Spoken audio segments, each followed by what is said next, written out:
enough. All right. One thing I want to start off with is some before we get into the session for this evening. Um, at Westtown Tap, there's going to be a Halloween party that starts at 7. Going to be karaoke, costumes. So if there's anybody listening that's in the Des Moines area and wants to come out to that, I'm sneaking my 19-year-old daughter so she can finally sing karaoke in public. It's going to be a lot of fun. We're going as some of the cast from Spaceballs. So we'll have Dark Helmet there. We'll have Dot. We'll have you know all of the we'll have Barf. We'll have what's the freaking what's the Han Solo Luke Skywalker character? What's his name? Lone Um, Star. Lone Star. There's only one Yeah. man that will use grape or strawberry jam. Lone Star. If anybody can guess what character I'm going to be, Yogurt. You seem. I thought I was going to go with Dark Helmet. I am going to be an asshole. Oh, Philip. I'm surrounded by assholes. Yeah. So but yeah, definitely.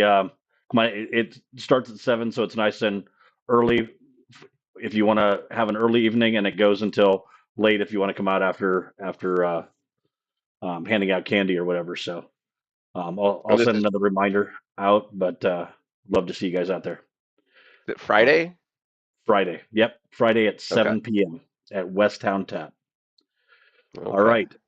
So we are in episode 14 of Curse of Strahd, Weal and Woe. We have the Weal party with us, who had just received the card reading from Madame Ava, who cryptically told them that they had actually been destined since birth to arrive in Barovia, and that the cards foretold their destiny. Gave you some cheat sheets of what some of the cards said. The first card was about the location of the Sun Sword, which is a powerful weapon that is especially effective against the undead. Does anyone remember what the riddle was for that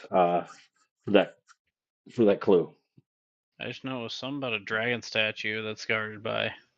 It is guarded by a dragon, by a stone or dragon. Yeah, something about a stone dragon. I think that she even slipped and said stone silver dragon, which you've already heard some things about. So the other thing was a book of knowledge that would be useful in helping to gain knowledge about your adversary, and that is the Tome of Strahd. Do we have any idea what the clue was for the location of the Tome of Strahd? Which is essentially his Dear Diary, where he talks about the first time that he gets his period. So it's a little personal.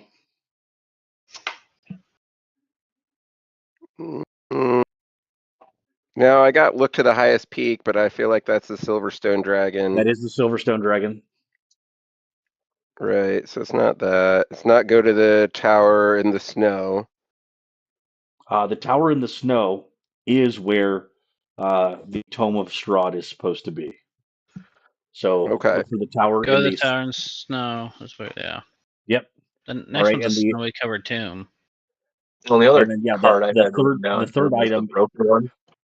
The third item is what's called the Amulet of Ravenkind, and it is a powerful artifact that is said to be able to control the control undead, and is powerful. And that one is in a snowy grave. It said yes, and there was actually in the pictures that I gave you a picture of whose snowy grave it was. So whether it is a visual clue that you end up getting, or whether it is information that you end up getting, we'll kind of piece it from there.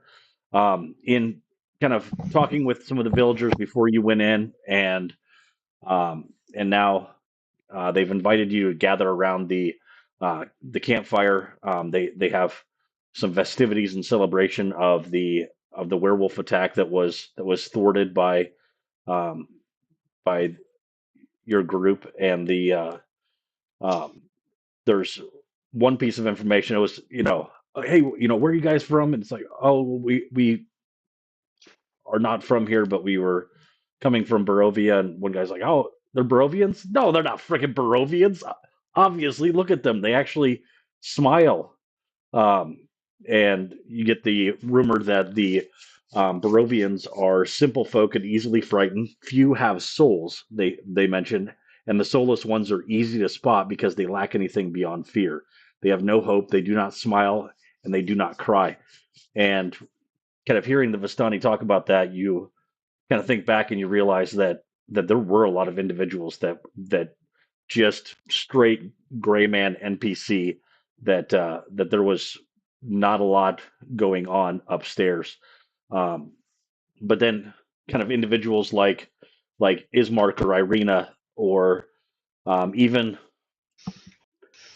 Mad Mary, the mother that had lost her daughter Gertruda, seemed to have a little spark of something, but difficult to sometimes tell. So, um, before they get into the dancing ritual, is there anybody that would be going around trying to kind of spark up conversation with some of the Vistani members, and seeing if they have what kind of information they have, or talking to Petra, whose wagon you had stayed in? You can either talk to some of the commoners, or you can talk to Petra. Anyone that would like to do that? Is Petra the one that helped us with silvering the weapon? He did, yes. Okay. Yeah, I'll probably talk to Petra to see what more information we can get about Barovia or what the hell's going on. Or All right. Let us see what Petra has in store for you. All right. So, where the heck did what the heck in hell? Why All am I right. rolling d10s and threes? Okay. So I'm Or d8. rolling a d10. So, um, so there, I think at one point, or am I mistaken that there was talk about an old wizard tower somewhere? But there's a old wizard. There's an old wizard tower. If you're gonna be skulking about, like you're gonna be looking for whatever it is that Madame Ava was talking to you about, be careful. There's a tower near the lake, and it's cursed. I had a cousin whose friend fucking bit it trying to get into that tower. what do you mean by Near, cursed? it's near a lake or the lake? It's near a lake. We got. I mean, there's not really much in the way of bodies of water. I think it's by Lake Zarovich. But yeah, it's cursed. I mean, the thing, from the way that my cousin told me about what his friend said, is that it was like it fucking lit up like it had been struck by fucking lightning.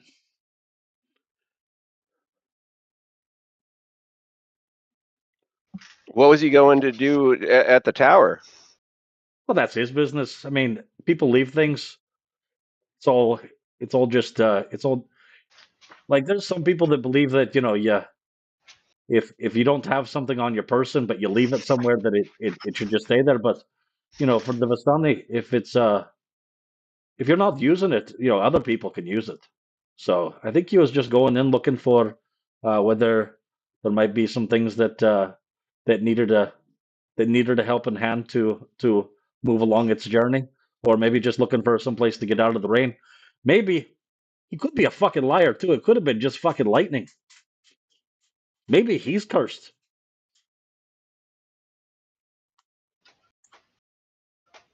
Go ahead and make I've a met some Vistani now. Go ahead and make some go ahead and make a persuasion check just to see how your interaction goes.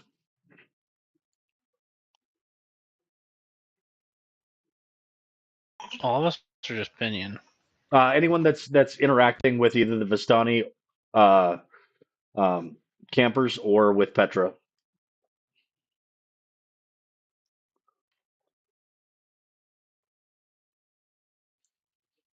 Hi, Right, that should be I'll through. fucking give you some more information. You're a great talk. You really, for such a wee man, you've got a lot to say. I just like listening.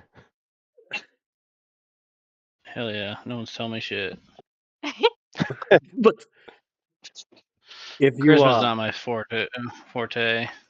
but if you think that kind of like if you like weird stuff, um, the there's like strange stone circlet right out there in the where it's.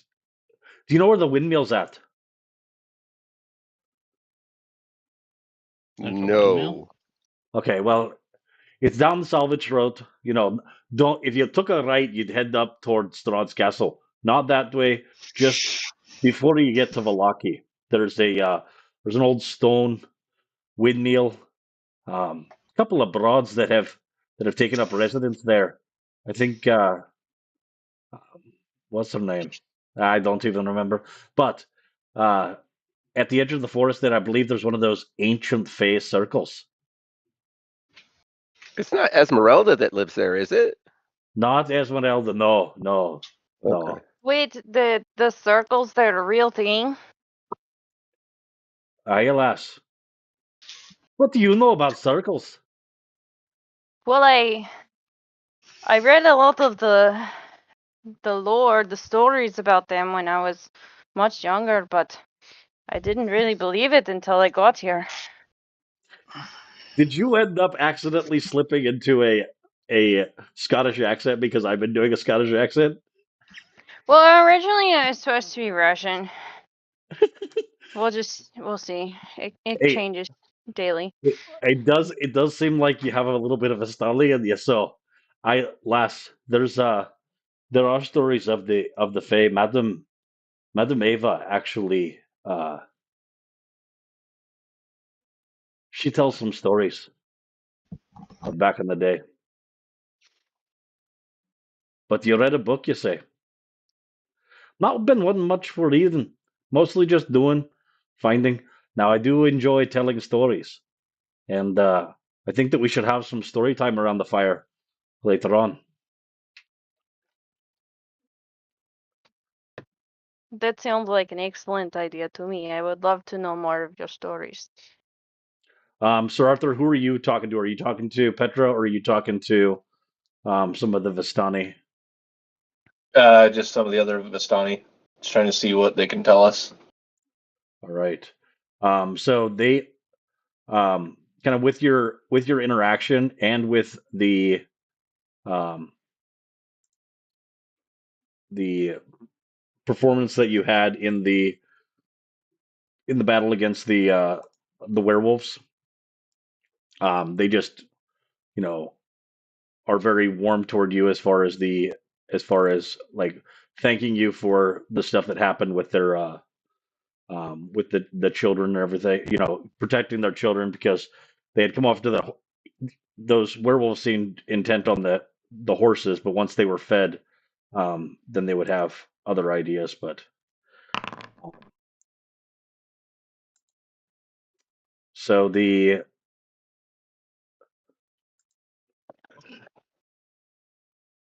kind of give you some idea of like what the layout of Barovia looks like. You all should have access to the map of Barovia that you can click onto every once in a while. This was given to you actually by well, actually, Roven has the map, right? So you kind of have to ask him, "Hey, can I see your map again? Can I see your map again?" When you want to take a look at it. But this Vistani woman is like, "Oh, you okay? You came from Barovia." So there is there are three villages in Barovia, And now I went into Russian as opposed to uh, the, You're welcome. there'll be 3 villages in Barovia. Yeah, and so we have like way to the west is Krez, and there's Vlaki that's kind of in the center, and it sounds a little bit more like Swedish as we get into the Barovia, and um, she also leans in and looks around at some of the other, the other Vistani um, campers that are there at Tesser Pool, and says, "And you can't trust anyone. Do you hear me, lad? There are spies everywhere." Buying for So who? then, Make a perception check to see if you were able to hear her whispering.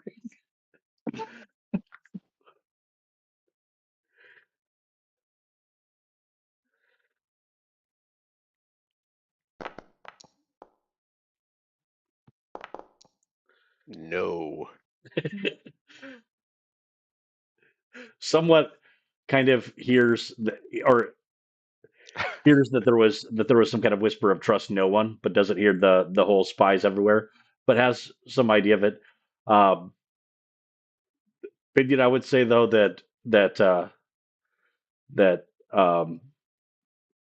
I don't know shit. no, but I do like that information's Pinion's all just fair going to later. hear somebody whispering and just shouts it out loud. Spying who?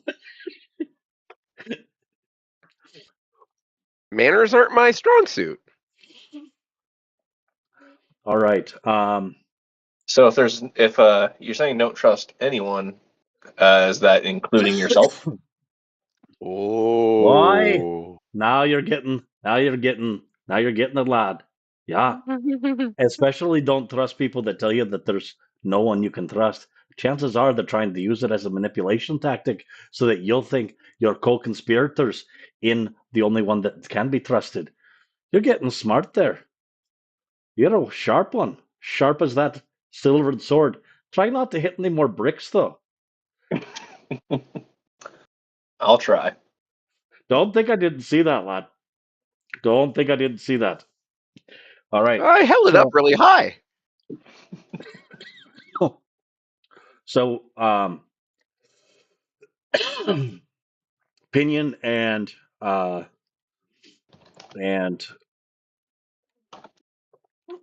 Pinion Petra. and Sir Arthur both get a kind of a point um, for interactions. Um, so you see some musicians that are getting they have some violas and they have some different kinds of pipes and definitely some drums and start to kick it up, and the uh, and you watch as suddenly there's this woman that comes out and starts to do this incredible dance. Um, you watch as the fire actually seems to be dancing along with her. There's a individual that is doing some type of ritualistic chant that actually has the fire changing certain colors, and there seems to be some even images that you can see in the fire as they dance. Um, and as she is dancing, um, we'll do this in the order that you arrived into the chat today. I'm going to go ahead and roll a d4, and whoever that person is gets called up to dance. Be Jason, be Jason, be Jason, be Jason, be Jason. All right. Was Jason? No, it was Tom that was the third one in the Oh, chat. Was it? Wait. somewhat, No, wasn't it? somewhat was, yeah, because I shouldn't be including myself. Yes, it was. It was. It was Jason first, then it was Tommy, and then it was Josh. So Josh, she offers out her hand, kind of grabs you and tries to pull you up into the dance. What do you do?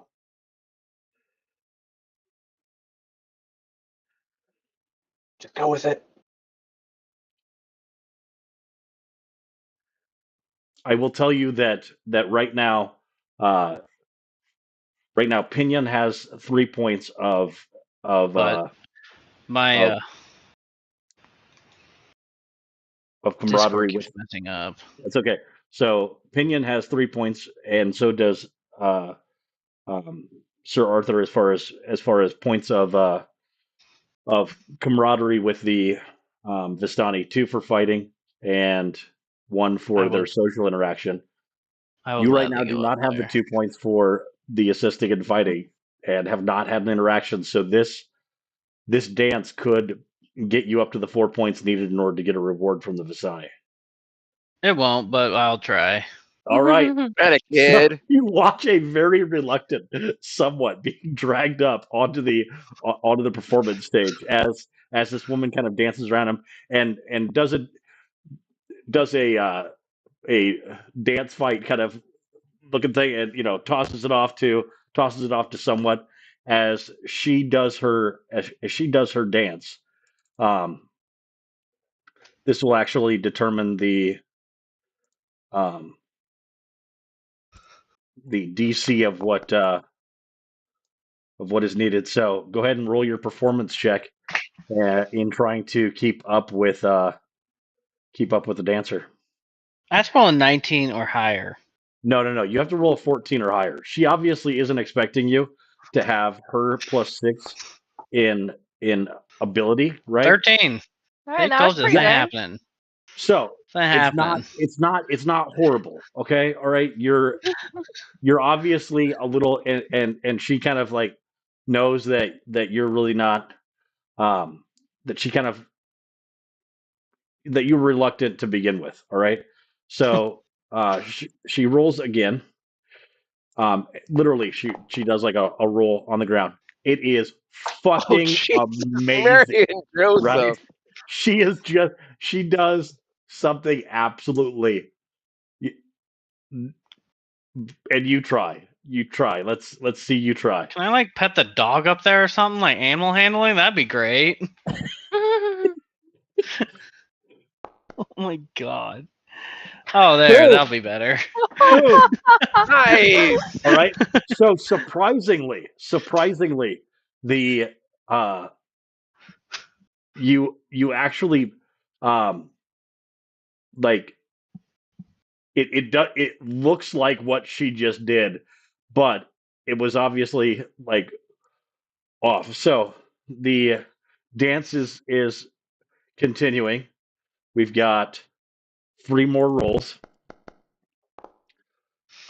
This is an easier move. All you have to do is get a 5 or above. She's obviously going to do it much better than you, but you, with that boost of confidence of like, I didn't even think that I was going to be able to handle that last move, and almost getting it, like your confidence goes way up, and the whole crowd starts getting into it. They're all in this rhythmic chanting, and you're starting to feel it. So 1 point. All right, the dance continues. We've only got 2 more rolls. So is she going to take it easy on you? She does not. She sees that you like are showing that you have some skill, and kicks it up a notch, and you're still maintaining, but you're starting to, the crowd's jeers are starting to come back a little bit. As you finish out the dance, um, she gives you a bone, kind of gives you kind of leads you a little bit, and you fucking nail it. All right. And it finishes strong. The whole crowd is excited, and um, she brings you back to your. It's the is somewhat after, as you finish. Did he actually crack a smile during this whole process?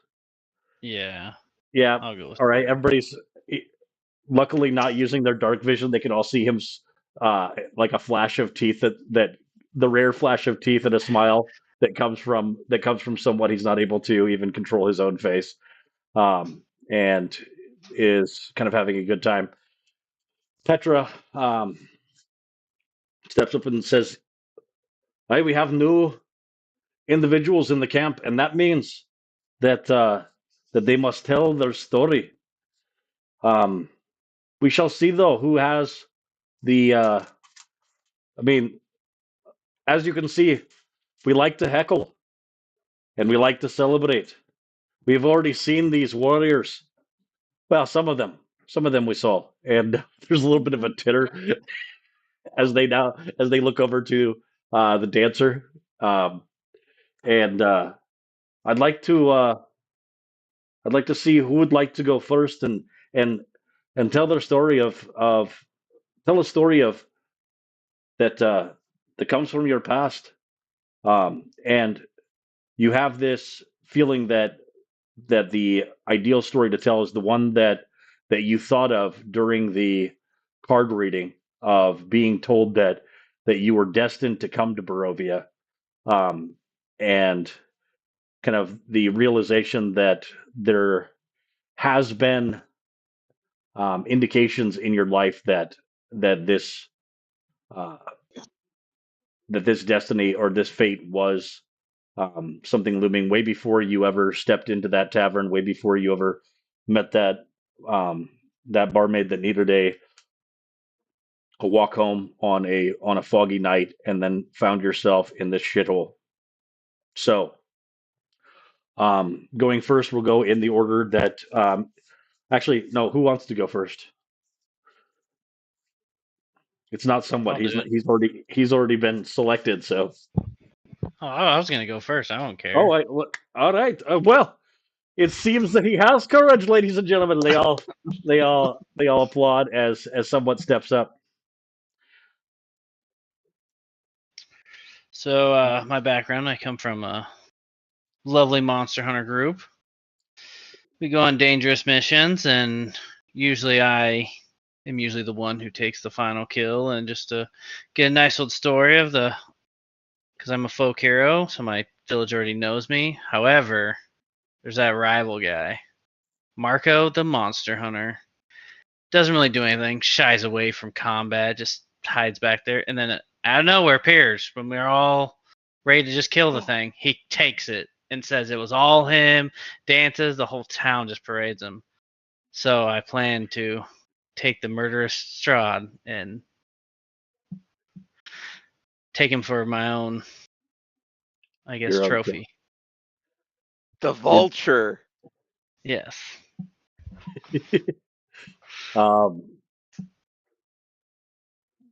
Now, go ahead and put folk hero in the chat if you can find it in your or if you remember anything about it. Because from what I remember of folk hero, it I believe I gives just you click on it. yeah. If you click on it, it'll pop up in It's the not chat. putting it. It's not putting in the chat. Ew. But doesn't it give you some kind of advantage in interactions with new individuals? I think it's a hospitality thing. A hospitality thing? Yeah. Yeah. All right, Yeah, so people take him in. go ahead and roll your performance check with advantage.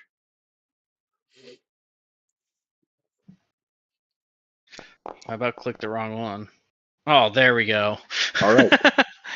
All right. So the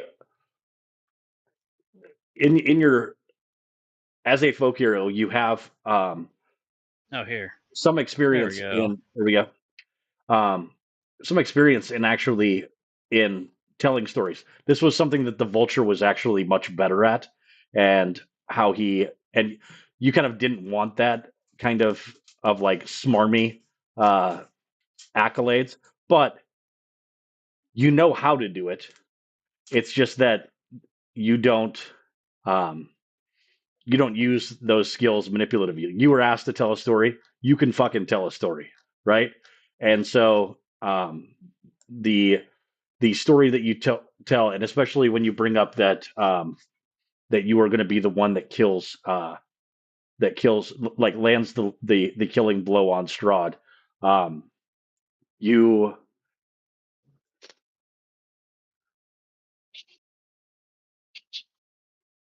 it feels like you just told an incredibly funny joke in a Baptist church, right? So what that means is that there are like you fucking nailed the joke, right? But like the punchline was wrecked him, damn near killed him, and there's some people that are like, I can't believe he just fucking said that in fucking church, right? But they're fucking laughing, right? And there's some people that are like, I cannot believe he just said that, right? So go ahead and roll a perception check because you have the best vantage for seeing that.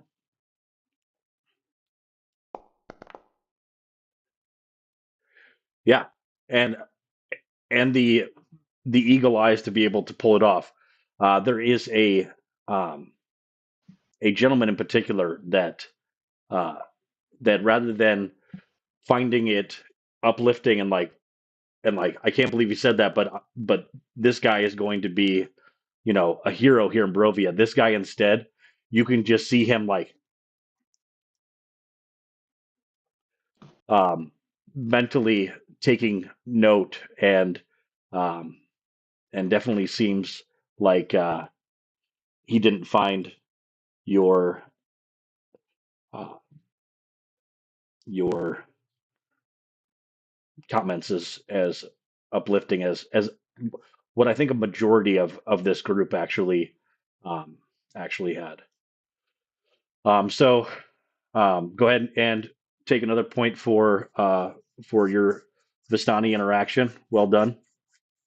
And um, let's see, we have you get to choose the next person to come up.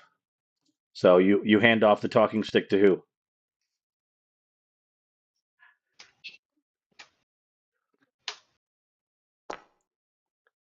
Tommy.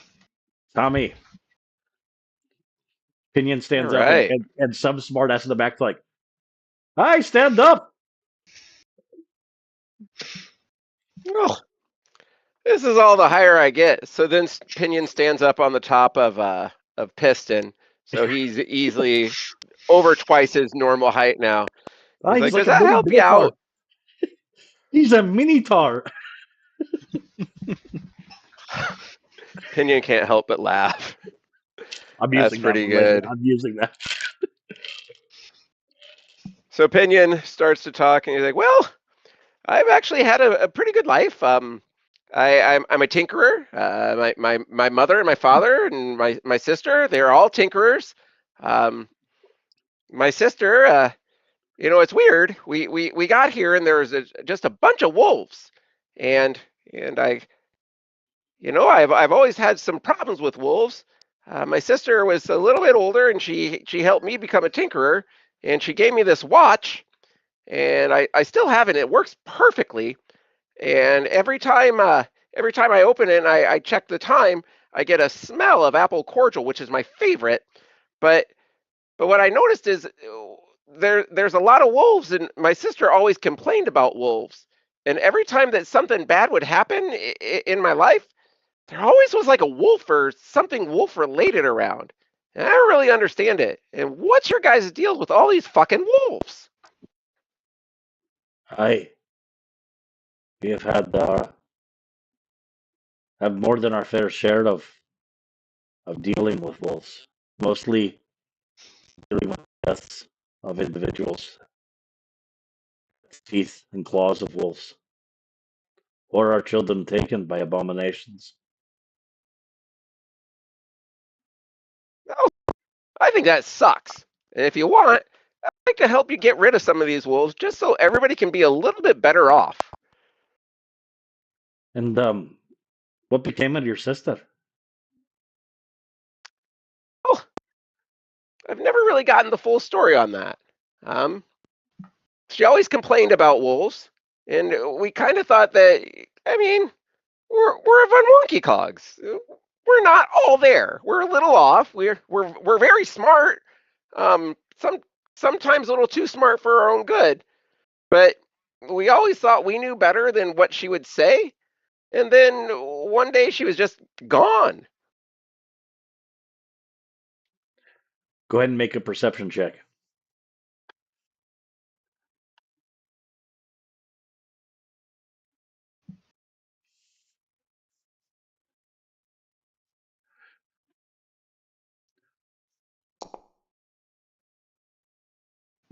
All right. So go ahead and make a performance check too.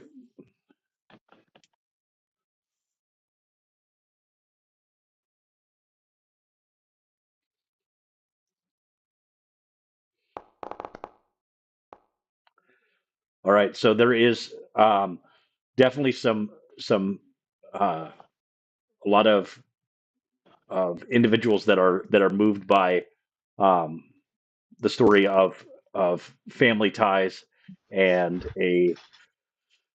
uh, a heritage of knowledge and skill that has been a a family treasure, right?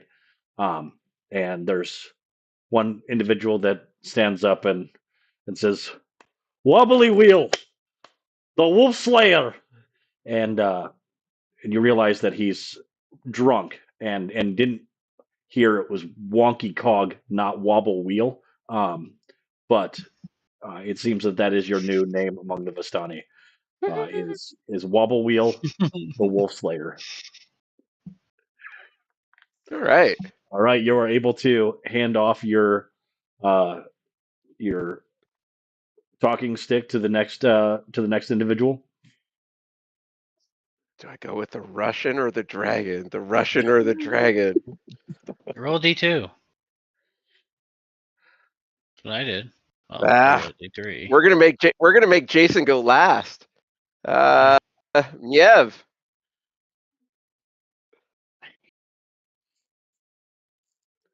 Miev, Okay. are you feeling enough to be able to give a speech, or do you want to abbreviate it? Yeah, I can try. I'll All see how right. my voice is. Oh shit! I didn't know. I'm so sorry. No, I it's didn't read okay. anything. So she's gonna go like stand up on the stage. Um, so when I was born, I am told that I was abandoned by my mother's clan. I am told that I was found by a druid enclave. They raised me. When I was old enough to remember, they told me they found me on a day when I was lost in the mist. I was a small little wee child, just in the woods, full of mist. And they called me Mistwalker. And as I aged, I grew into the name a little bit, and they also gave me my other name. But they also told me they took me in because they saw in me a fate greater than to grow up in that enclave.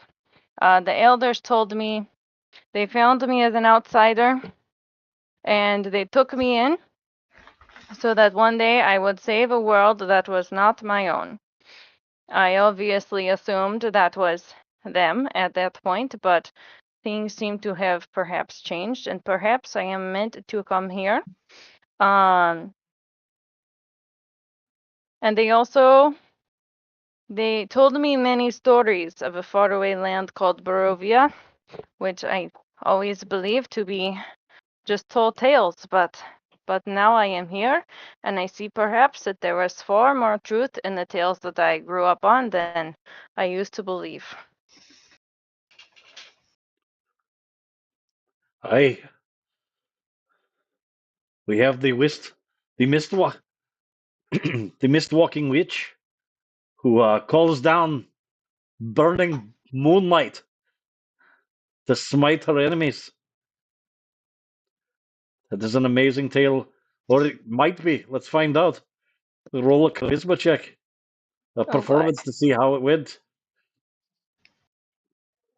I would say that. I'll Yeah. take that.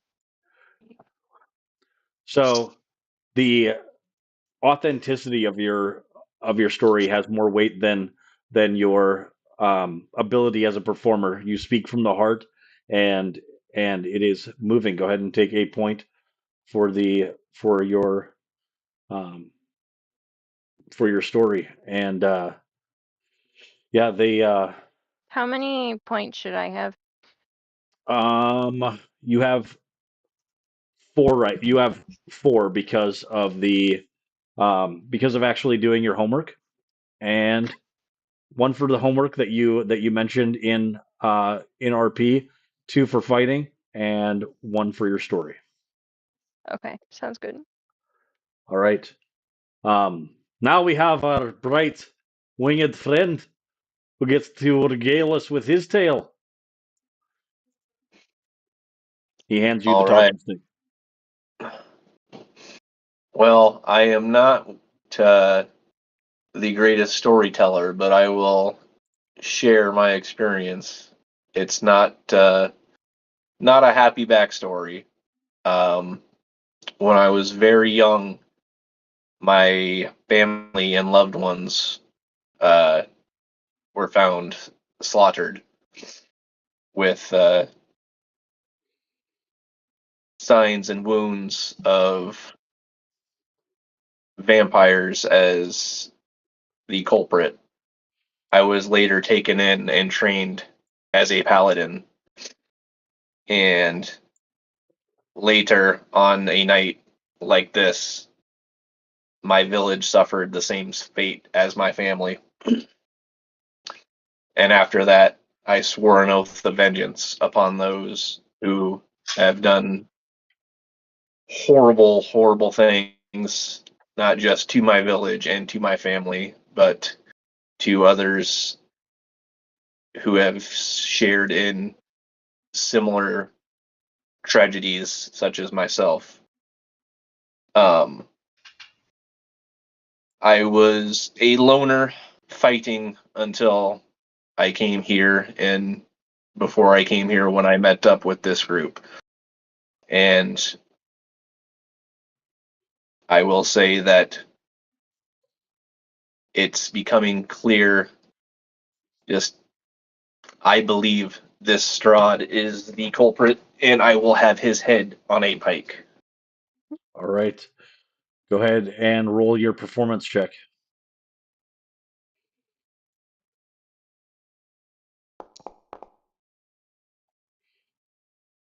All right. So, like going into a movie with low expectations, there is a boost that you get from your starting off with, I'm not a good storyteller, but, and then you tell this tale. You actually see tears in the eyes of some of the Vistani mothers as you tell your tale of uh, of a family slaughtered and a village ransacked, and then in this climactic moment, um, where moonlight actually breaks through the mist and begins to shine on your scaly, golden scaly body, the declaration of I will kill this Strahd, um, is is is a climactic moment. You get your additional point of the stunning interaction, and go ahead and roll a perception check.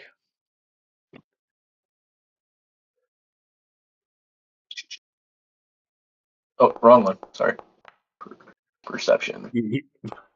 No, it was a persuasion check. You were right. Oh, are you Oh, Wow. fucking kidding me? Back-to-back nat 20s.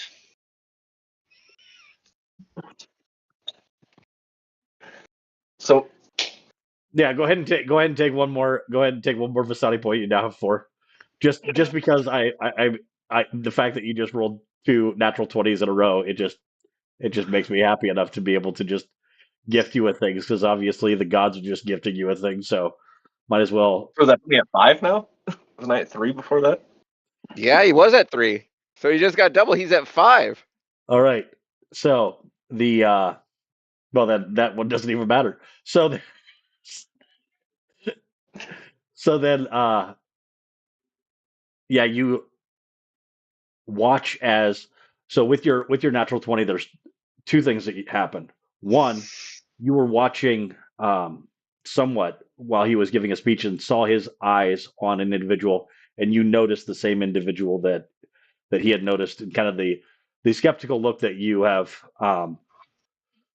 learned from your skulking friend that usually he has when he is hunting, that he's identified some kind of threat. It was just a brief look, but you noticed it and kind of watched that individual more closely. And this individual had got up, as people have been getting up during stories and going off and grabbing another drink or grabbing another um, shish kebab stick of meat that has yet to be identified, but is spiced well, um, and some type of really dull cabbage that is edible but not palatable. Um, but this individual, rather than looking like he was going off to go um, and pee off in the wood line, you watch him instead attaching or writing on a small slip of paper and and calling a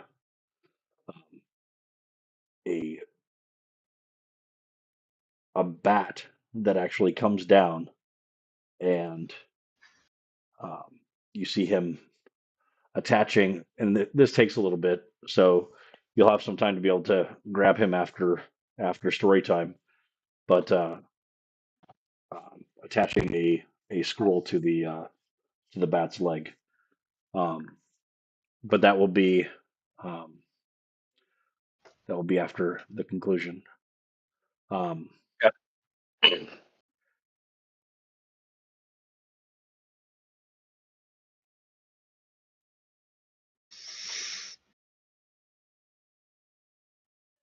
Actually, we'll go ahead and so. What are our point totals at right now? I I think got we're all two. at Well, 4. I got did two. I get a point? You got a point for an interaction. You got 2 points for your fight. You got 1 point for your story. So Okay. some individuals I start have to two. come up with gifts. We'll go ahead and go in the storytelling order. The first to tell their story um, gets a crisp high five, um, Perfect. which is incredibly disappointing. But it's okay. Um, a woman comes up to um, Pinion. She has a baby in her hand, in her arms, and holds out a battle axe of death. Oh damn. I'm sorry, what? And says, "Aye, Wolf Slayer, here you are, Wobble Wheel. Something to something to remove the heads of wolves. I hope it will be used in battle." Um,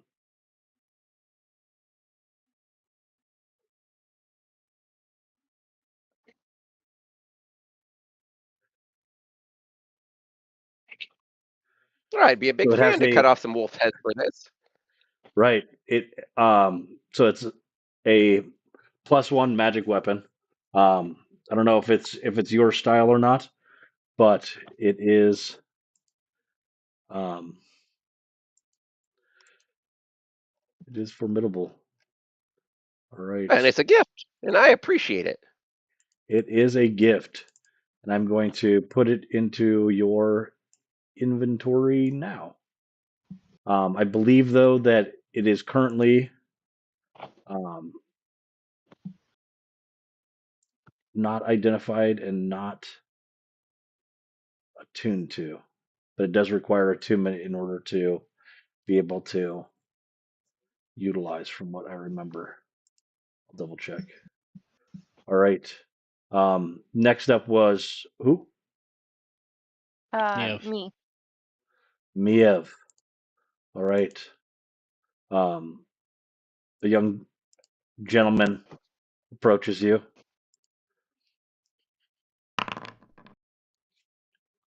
and gifts you with a uh, a dagger and says, "This is a."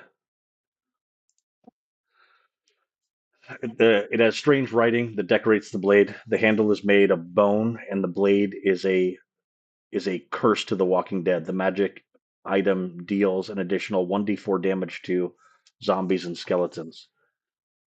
Um, I would not be brave enough to be able to get face to face um, with a zombie, but it defended my father, who was good at throwing, and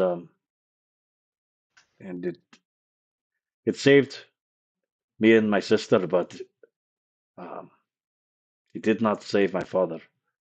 I recommend keeping it in your hand, and may it always bless you. She's gonna give him like a little bow.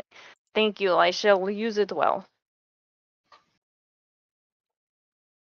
It Classy. also it also will cut apples.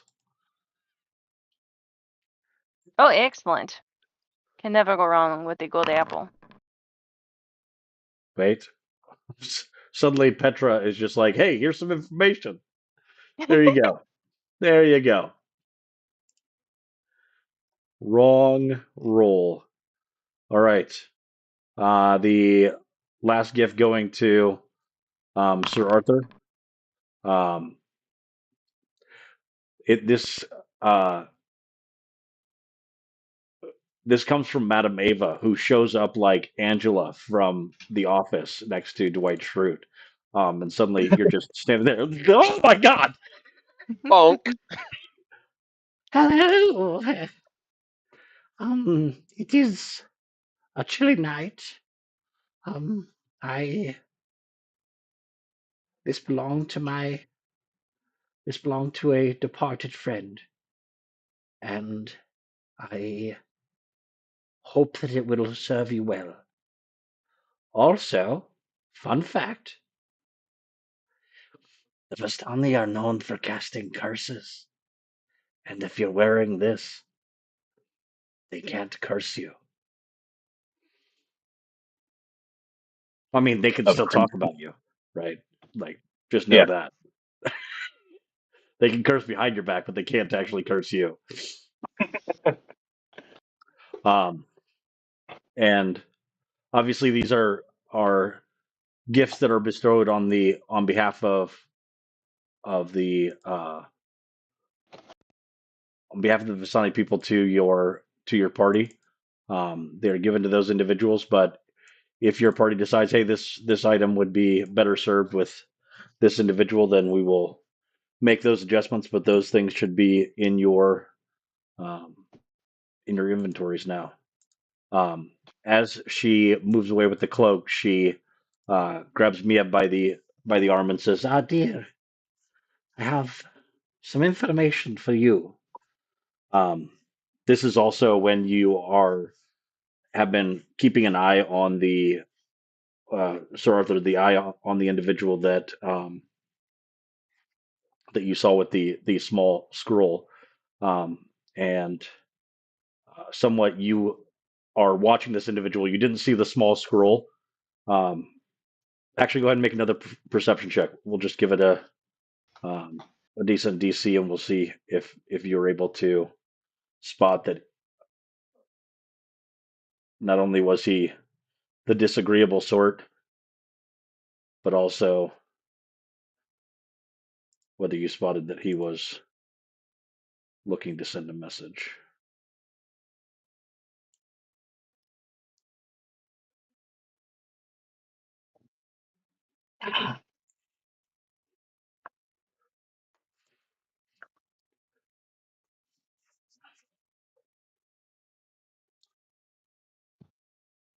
Yep.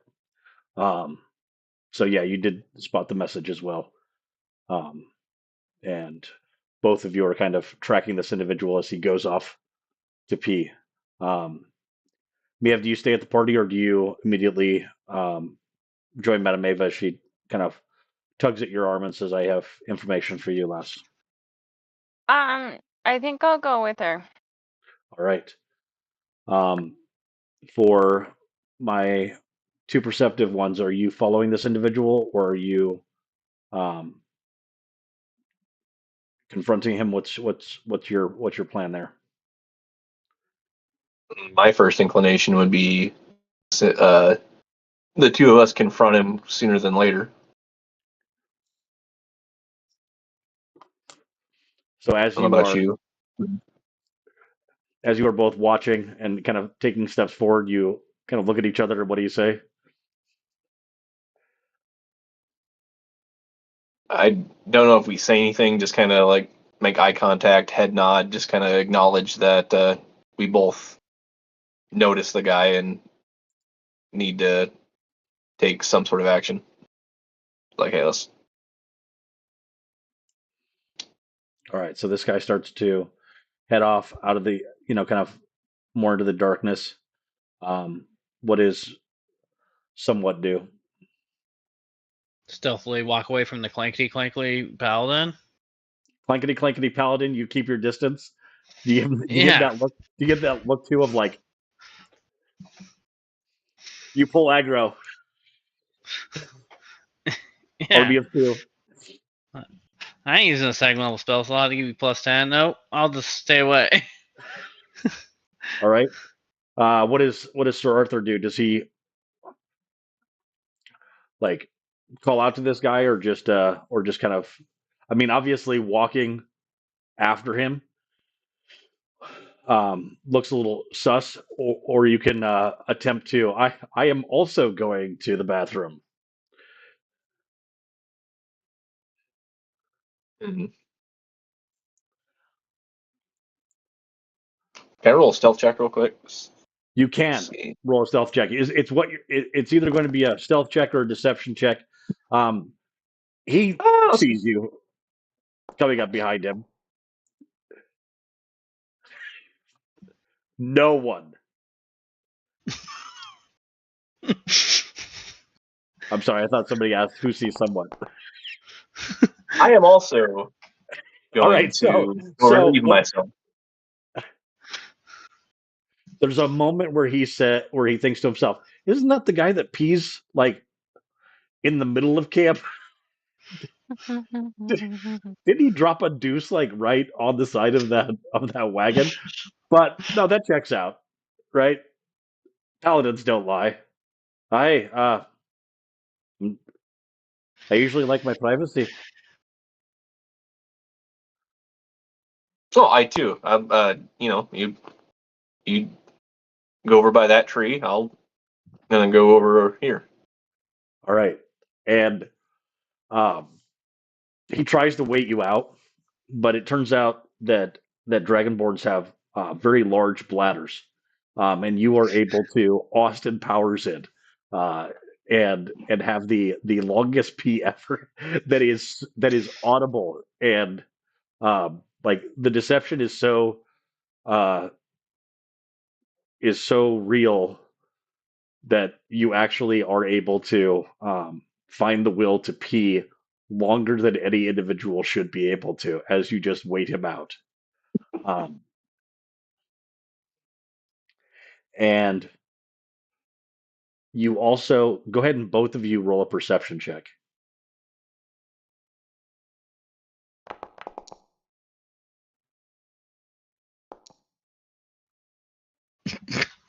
Wow.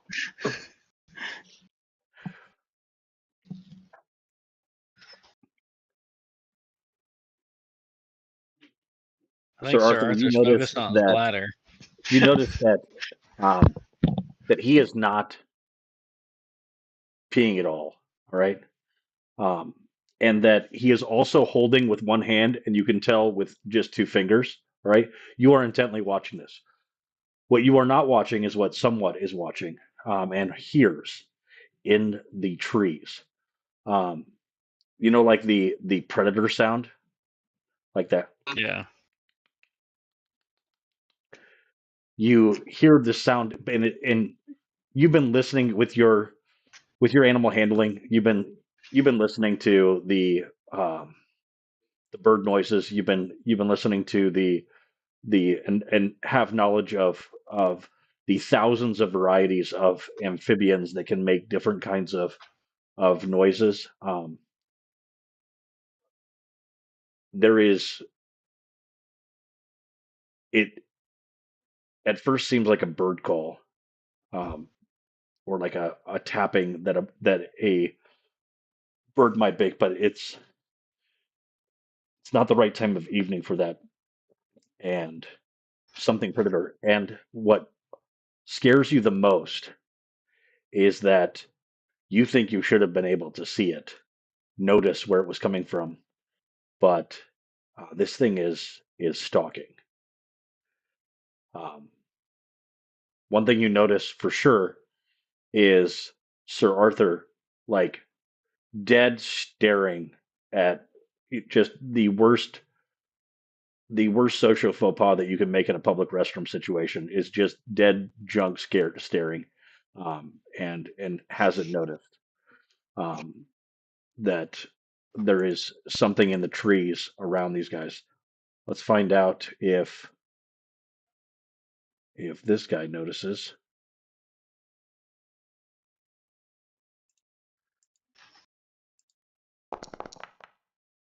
Um, he is also oblivious to it.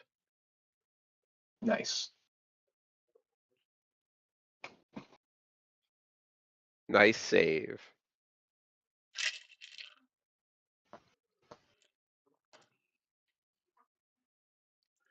Right. Um, any actions that you take or anything that you do to kind of give yourself any kind of advantage, somewhat. Do I feel like it is a werewolf? With your perception check, I had stated that it seemed to be um, something that sounded bird-like, but Okay, large. Um, Werewolves do not hunt from trees. that's fair. No, I'll just ready my bow, and if it something moves to go, attack, So I'll with hit a it. so a prepared action, ready Yeah.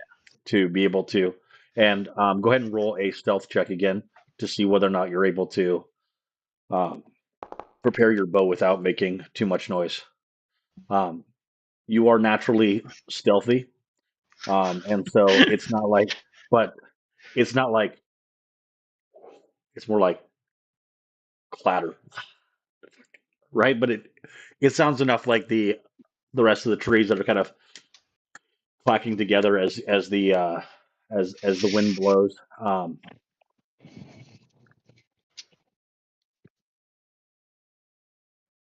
So Arthur, go ahead and make a dexterity saving throw.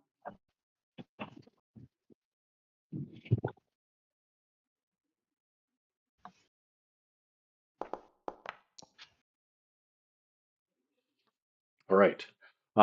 You are knocked prone as a blur of black um, swooshes through the air directly at your back. Um, as you look up, go ahead and roll a perception check with disadvantage as it knocks you to the ground from behind. And somewhat go ahead and roll a perception check. Okay. Of course. Um, you are likely, I rolled bad. Sir Arthur, likely it was a wild boar. You've seen this before. The fact that it was able to knock you off your feet must mean that instead of, and you had toppled forward, it must have been lunging. But as you look over, you see a slash across this Vistani's chest, um, that has that has opened him up from his from the from his kidney up to his shoulder. Um, for somewhat, you noticed more that this was a creature that swooped down from the tree, slashed, and went back up into the tree. This guy is still standing, and you can make a another check after standing up, Sir Arthur, and um, you can make another check with advantage, somewhat, as you look for where this creature went.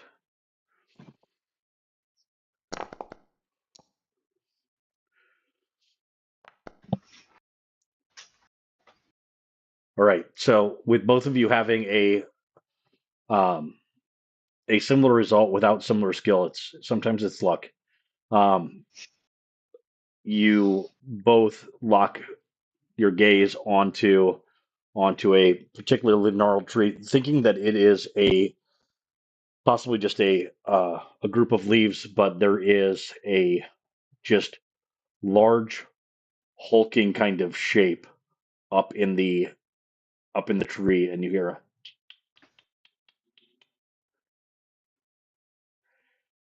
and suddenly it begins to descend again. Both of you can go ahead and make a dexterity saving throw as it buzzes both of you. You actually have your knocked arrow, so you can go ahead and and take your shot as you, or if you wanted to, as you see it, do you take your shot?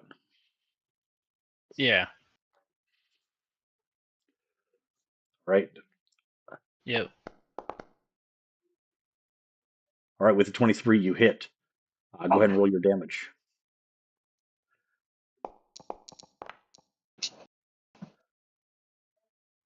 All right. 18 points of damage. You know your bow, you know your arrows, you know your skill.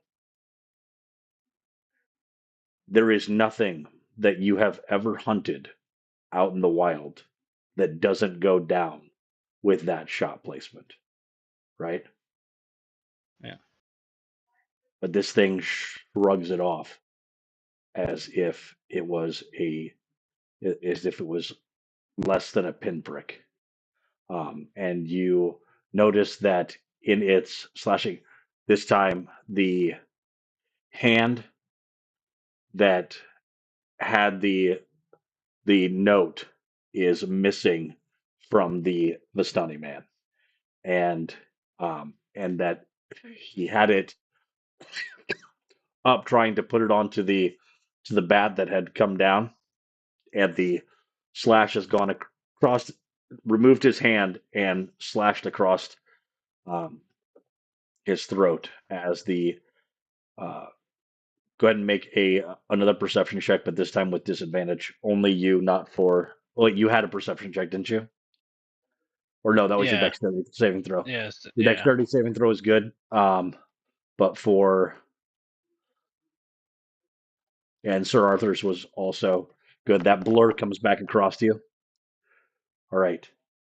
Um, you're tracking with your hunting eyes, right? And it just seems like this thing just like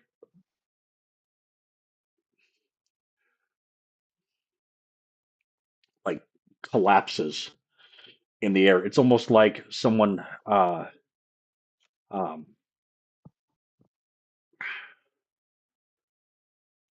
it's almost like someone quickly pulling up a sheet that's on the that's on the laundry line, right?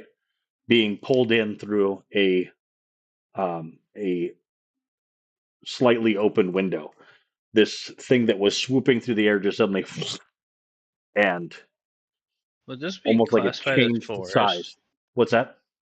Would this be classified as forest? It is. Would we have been at least traveling for at least like an hour Yes. in it? So it says I'm always alert to danger no matter what. Okay. So I don't You're know if always that alert to danger. So here's what's interesting. that natural explorer thing. Yep. So that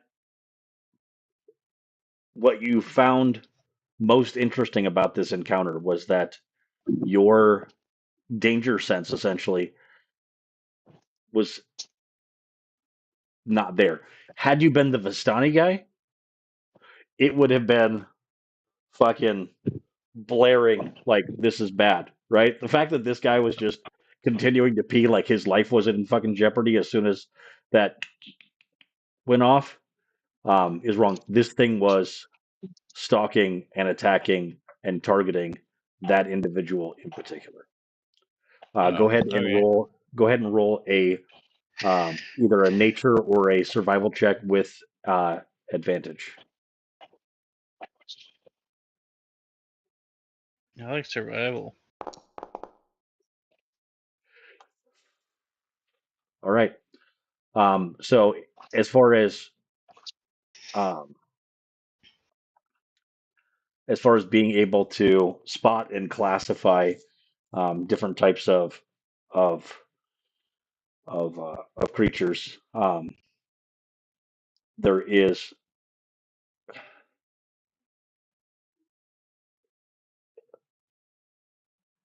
there are predator birds, um, and then there are foraging birds. Right. What was interesting is as this bird-like creature came swooping by, the features that you identified off of it um, did not have the characteristics of predator bird. It had the characteristics of scavenger bird, um, and it looked like a malformed raven.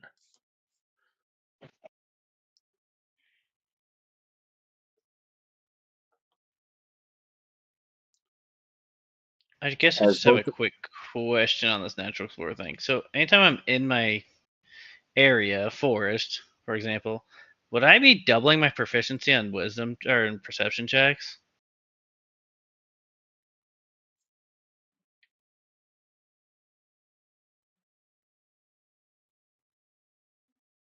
Because I'm proficient at perception. you could make.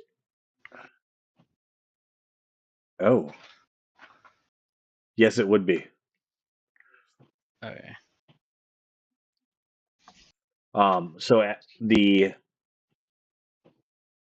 So the bird-like creature resembled a raven, but more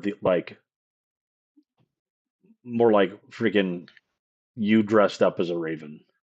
But the thing was obviously flying. Yeah. Interesting. Um, all right, so Miss Miev, you instead of going to the tent, um, Madam Ava um, walks over and kind of bumps um, just this decrepit old woman who still has, though you can tell with the way that she walks, both strength and a sharpness in her gaze that obviously sees more than her cataract's eyes should actually allow. And she knocks an elbow into the wagon near her, and a small table folds down, and she pulls out her worn tarot card deck and um, begins to shuffle it um, as she uh, as she looks in and she says, "Tell me more of what you have read, Barovia." Um, the tales I read told of. Hang on, I gotta find it.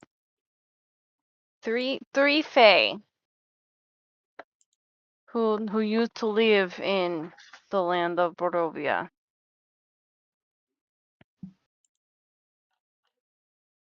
Aye, The Fae sisters. Fae sisters. Interesting. Hmm. And the people made 3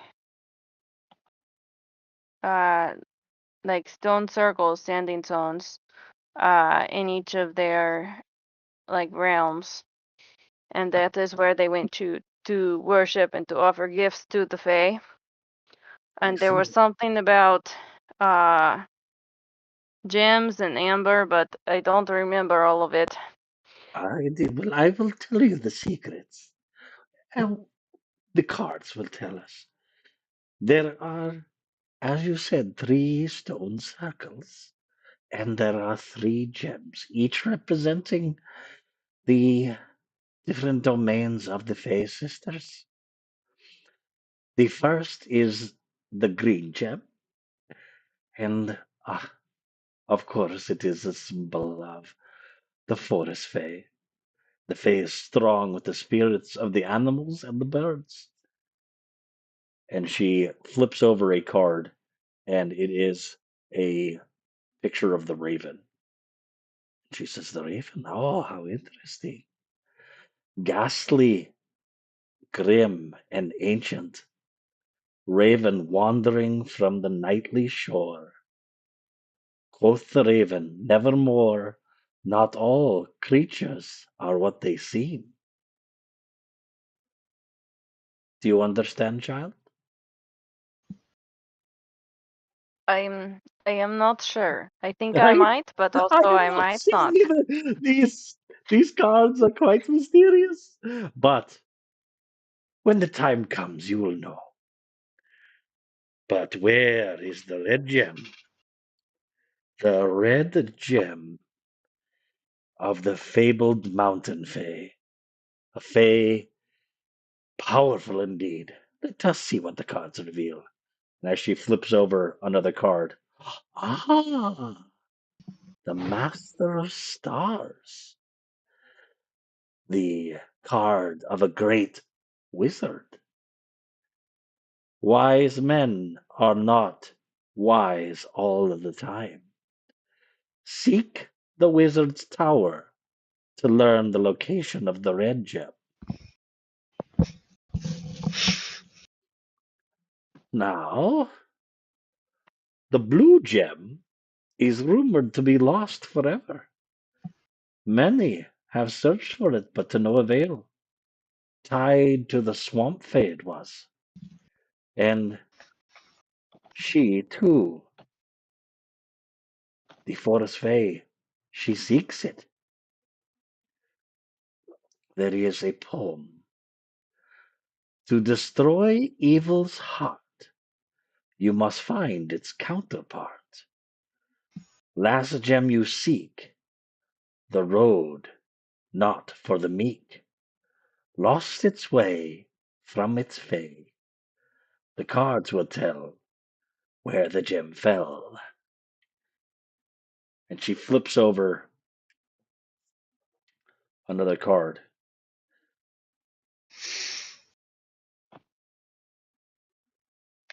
A healer of sorrow. And she flips over the 3 of glyphs, which is the healer. A healer of sorrow now rests in snow. Her secrets with her no one knows.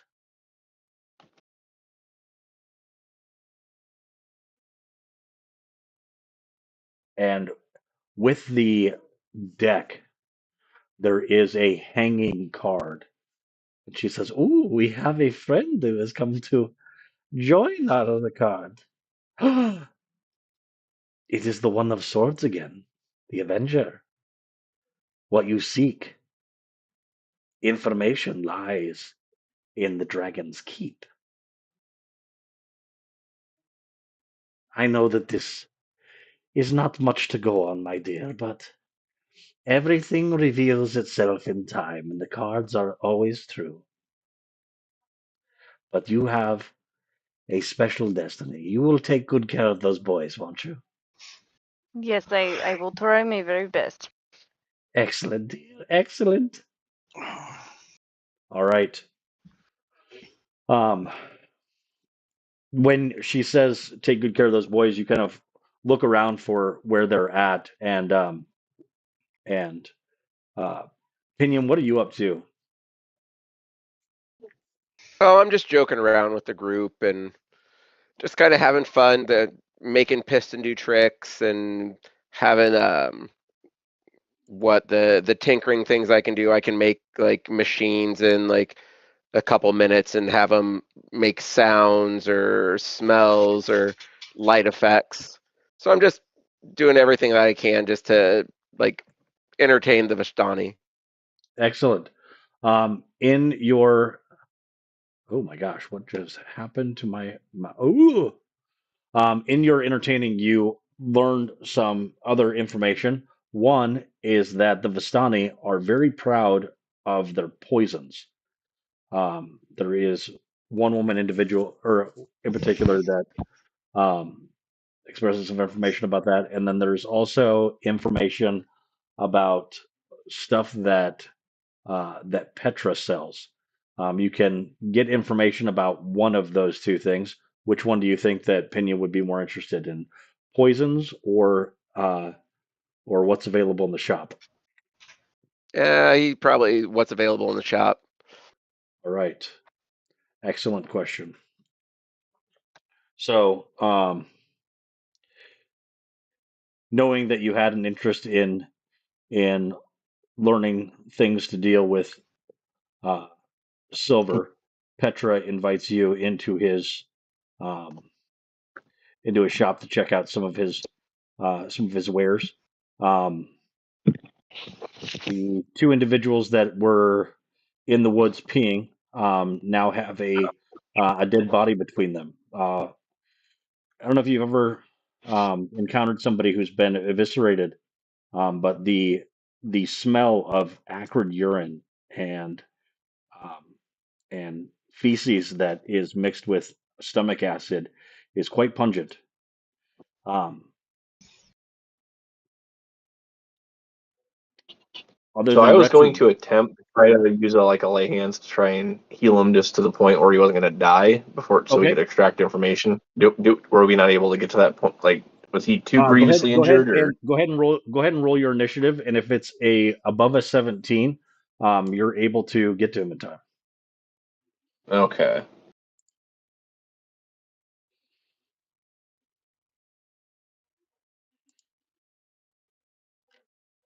Saying there's no combat encounter.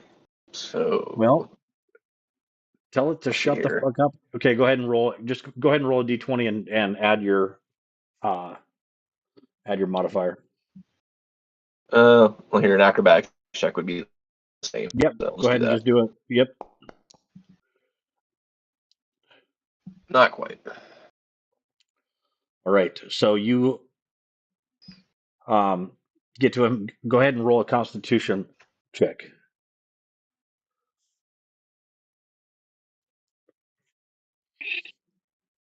Wouldn't it be medicine? Be checking No. somebody else. No.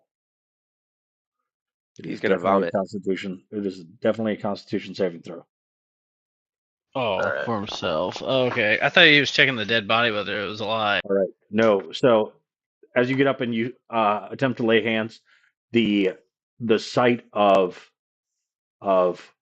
the sputtering of blood as he leaves that you haven't seen someone um, killed in an animal attack. If if it had been somewhat, he would have had advantage. He's seen his fair share of animal and monster attacks. You've had a lot of training, but being this close to someone that you're attempting to save, that perishes right before your eyes, and um, the smell and the look of horror on this individual's face, as all he wants to do is survive, and um, calls out for uh, um, his mother as he perishes in your arms. Um, Anything else that you do with this individual?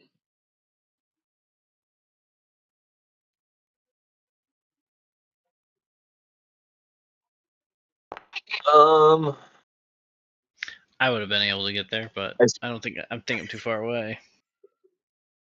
It's fine. I check wasn't his saying person just for otherwise. any clues to see what he may have been up to before being grievously murdered. He has uh, a small charcoal pencil and some strips of paper um, that you had seen that's what he had written a note on, and he also has a small pouch, and when you open it up, um, some of the uh, some of the small lightning bugs actually um, tried to crawl and escape. Go ahead and do a that acrobatics check again.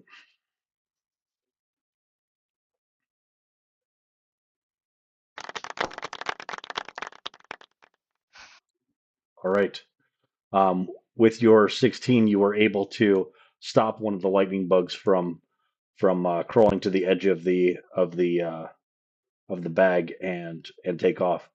Go ahead and do a.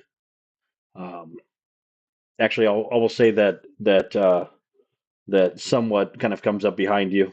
Uh, He wasn't in a rush to go over and try to save him, but he is curious about likely what the deal is. Go ahead and both of you do a survival check.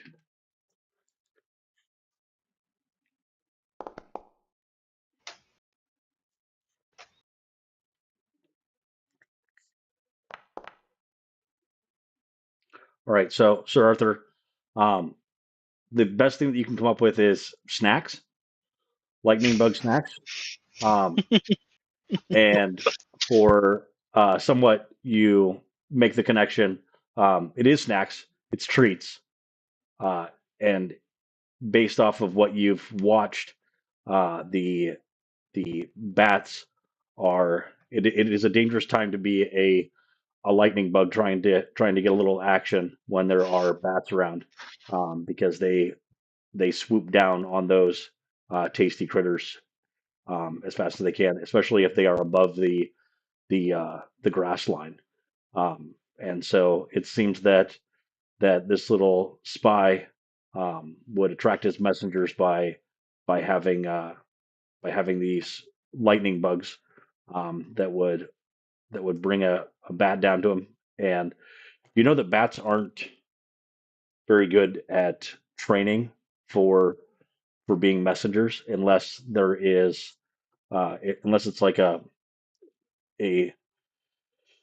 familiar or somebody really patient, but they're not as domesticatable as like a raven or a crow or a pigeon. Um, but it seems to be that was the chosen messenger vehicle.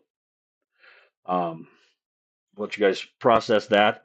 Meanwhile, stepping into Petra's wagon, he folds up one of the beds inside and like flips it up, and a display case pops out instead of the bed. And he's like, "Welcome to Petra's Emporium."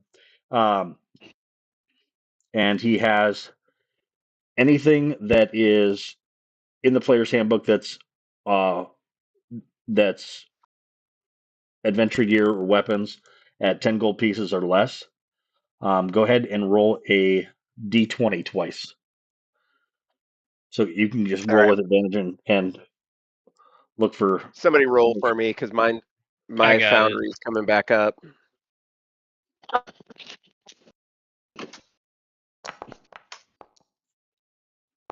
18 And a 10. and a 10. All right.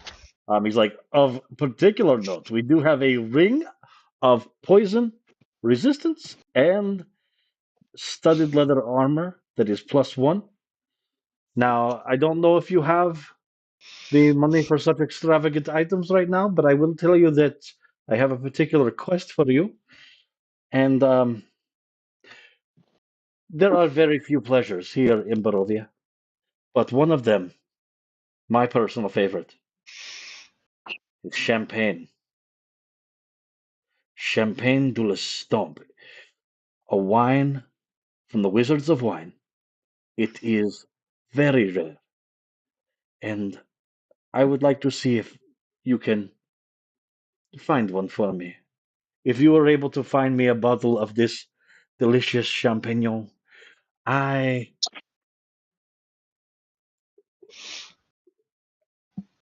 an item of rare value would be a perfectly acceptable trade.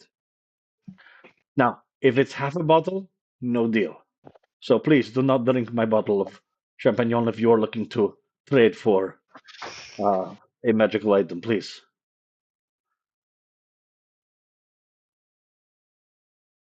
Well, okay, I won't drink your bubbles. Tiny bubbles are in my wine, make me happy all the time. This is a Vistani song we sing sometimes when we are going down the road. Um, is there anything of interest that you are looking for? I already gave you a hammer. Is there anything else that you need? Well, I got the hammer. I need a workshop. I need a workshop, and I if you have people that are good or at least experienced with crafting, I sure could use those people too. What kind of a project do you have? And I can point you in the right direction. Well, um, I think I need to make myself something a little bit more sturdy than these clothes. I had to get rid of my breastplate, so maybe I want to make a breastplate. Um, I also got some shields that I kind of want to make, and a couple of. I mean, there's just so much about this place that's so great. Barovia, your magnets are just awesome. So I guess I need a workshop that's just kind of a catch-all.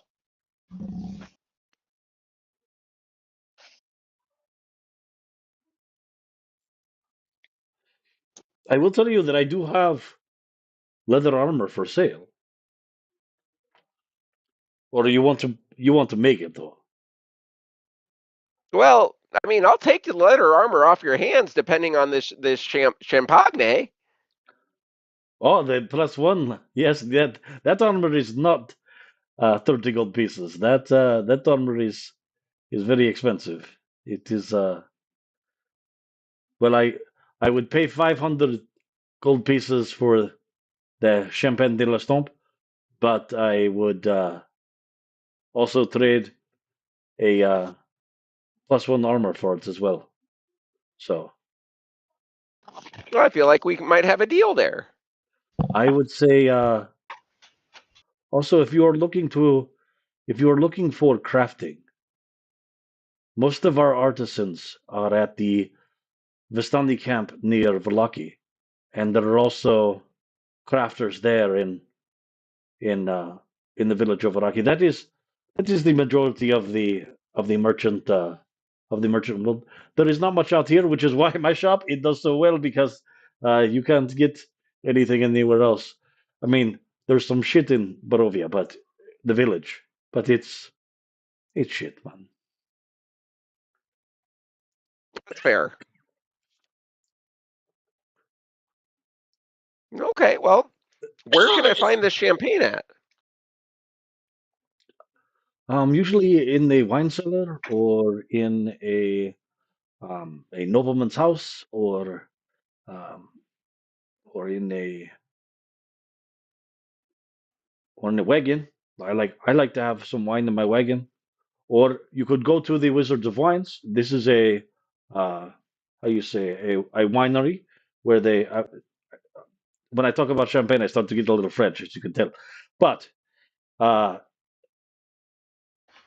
yeah, the Markovs they have. You could check with the Markovs at the Blue Water Inn in Vlaki as well. Um, there is a uh, the Markov family is the one that runs the Wizards of Wines, um, and one of those family members runs the Blue Tavern Inn. He may have some information. Okay, the Markovs at the Blue Water Inn in Varakis. In Valaki, Valaki. Or as Barovians would say, Valaki. Valaki. Yeah.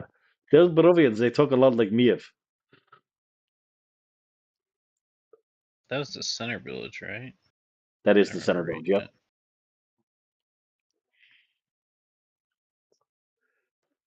Yeah, that's Okay. one of the larger towns in Barovia. Is there anything else that I can help you with, man? I think that's okay for now. I well, it has been a pleasure seeing you. Stop by anytime if you need supplies.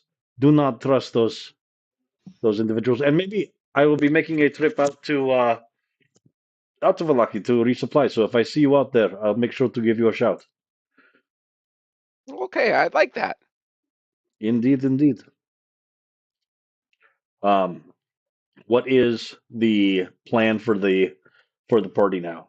You could either decide to have some downtime here in the tester camp, or uh, you could continue and move down the road.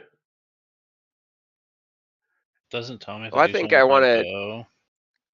Yeah, I want to take the time to take the infusion and put an infusion on his bow. Um, so I took my infusion off um, of the hammer, and I took off the breastplate. I put on an infusion for a returning weapon on the light hammer, and then I think Josh can just. I know he can do it in his D&D Beyond under inventory. I think he can put an infusion onto his Okay, bow. It'll we'll figure that stuff just be out enhanced weapon. in chat with the if he can't do it, I can um add that in because sometimes if we just like some of the magic items like the ones that I just gifted you guys with, if Hmm. when we do the update in from D&D Beyond, it'll sometimes overwrite and eliminate that from your inventory, so it'll need to be re-added in the forge. So adding things to your D&D Beyond is is a better way to do it. So if you want to rewrite that item in a sense into there, but uh, some of those items that I gave you, I think almost all of them uh, needed to be attuned to. Let me double check. Yeah. Oh yeah, shit. That's what I should have asked Petros. Can you tell me about this axe? Fuck. Oh yeah, you're still there. So as you're starting to walk out, Okay. you're like, "Hey, what do you know about this axe?" All right, go ahead and do a persuasion check.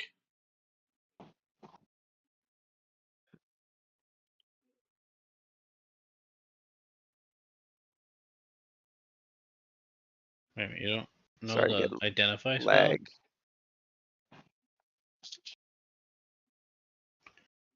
I mean, I could get the identify spell. I don't necessarily have it prepped. Do you know ritual casting? Oh wait, Yeah, I you should still have need ritual prep. casting. You still need prep. Ritual casting just doesn't let you use a spell slot, if I remember correctly. All right, sorry, my Foundry crashed, so I have to reopen my player character. We're almost there. There we go. Um, And would you say persuasion? yes.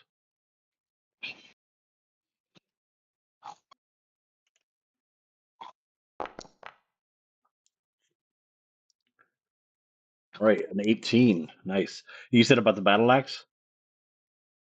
Yep. Mm, this is a fine axe.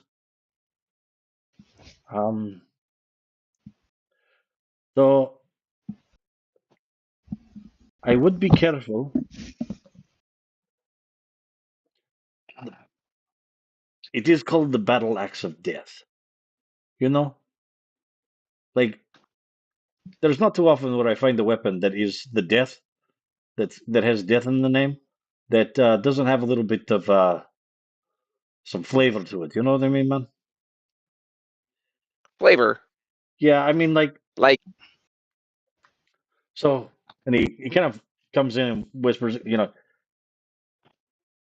Vistani like to curse things. They sometimes it's kind of good, kind of bad, right? But likely with that weapon, and maybe even with the dagger as well. It is let me double check. And maybe it could be even with the dagger itself, but maybe not. It doesn't have death in the name. So the that if you bond with that weapon, it gets a little bit jealous. You know what I'm saying? Like Okay. that's going to want to be your only weapon. Otherwise, that's what I have seen sometimes with these kind of weapons. Also, it I know that the individual that used to have that weapon, um,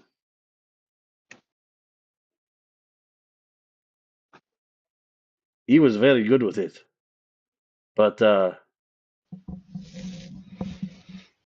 he'd go crazy. Like if he would run into that fight and he would stay in that fight, even if it was a hope. That's actually how he died. It was he stayed in a fight that he should not have stayed in, but uh, whenever he started wielding that axe, man, his eyes just were blood crazed.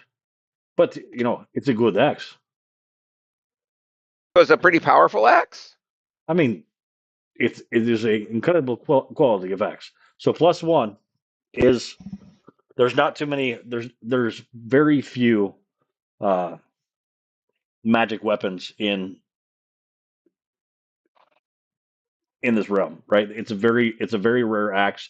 +1 is going to definitely give you a bonus in action. What he's saying though is that it does have a curse with it, likely that that if you are attuned to it, you're going to have disadvantage if you try to use a different weapon. So it's powerful and rare. It is. Don't suppose you'd be willing to trade the ring of poison, uh, A poison ring of poison resistance? resistance for the. He's like, do me a favor, all right? For today, walk around with the axe being very proud of it, right? And then before you leave camp, we can do the swap. But if we do the swap now, and people are like, "Oh, show me the axe that you got that was gifted to you," that'll be like kind of butthurt that you traded away a gift that was given to you. Well, But I sure, got you. that makes But I got sense. you. But I got you, bro.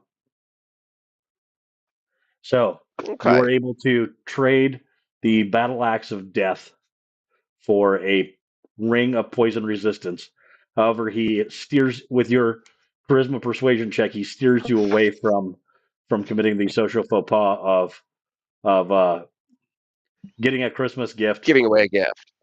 and then selling it to your brother in front of grandma. Yes. Yes, that makes sense. All right. What is Sir Arthur and somewhat doing during this downtime? As you hear, just as soon as you start to hear the hammer of Pinion going to work in the makeshift kind of workshop area that has been set up so you can swap out um, some of his infusions and things like that. You're like, okay, yeah, we're gonna be here for a little bit. So, what do you two do? I make a scene because I didn't get a gift. I was here protecting. I just couldn't do anything.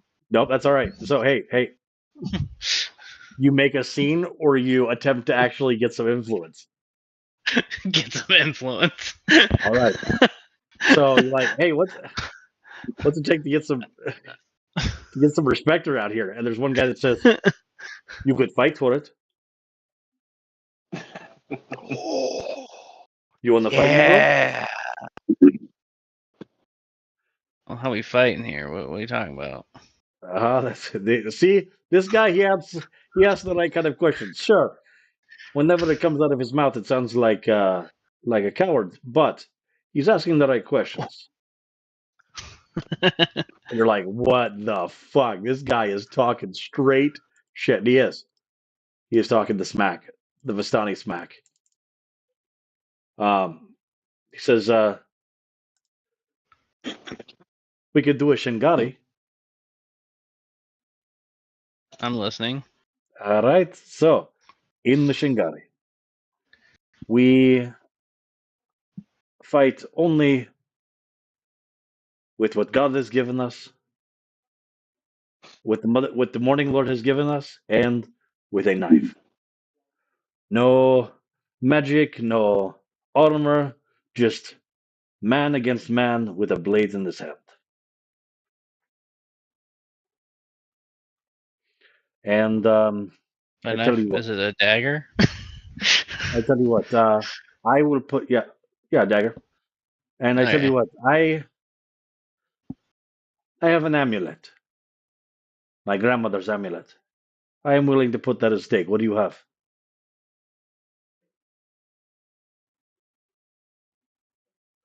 It better I be don't even know if something. I really have anything. It better be something impressive, bro. I tell you I what. guess do you do favors? How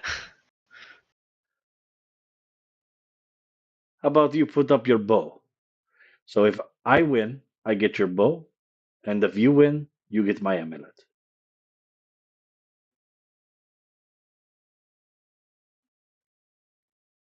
All right. All right, everybody, Shigari! And everybody starts to like get super excited. They all start to make this circle um, in the sand pit near the wagons over in the sandbar off of the river. All right, they actually drag out like a circular line. Um, the rules seem pretty simple that you have to stay within the circle, right?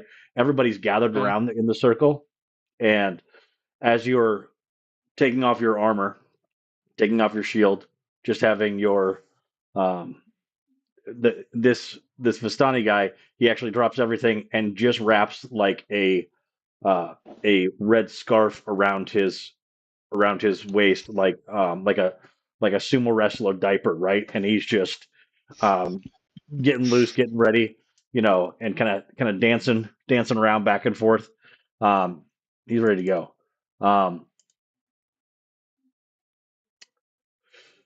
What do you wear into the ring? I'm gonna be looking like another Predator reference. What Billy looks like when he fights the Predator. Just took everything off, just like that too. Start tossing it away. Nice, nice. Well done. Well done. All right. Go ahead and roll a performance check as you do that.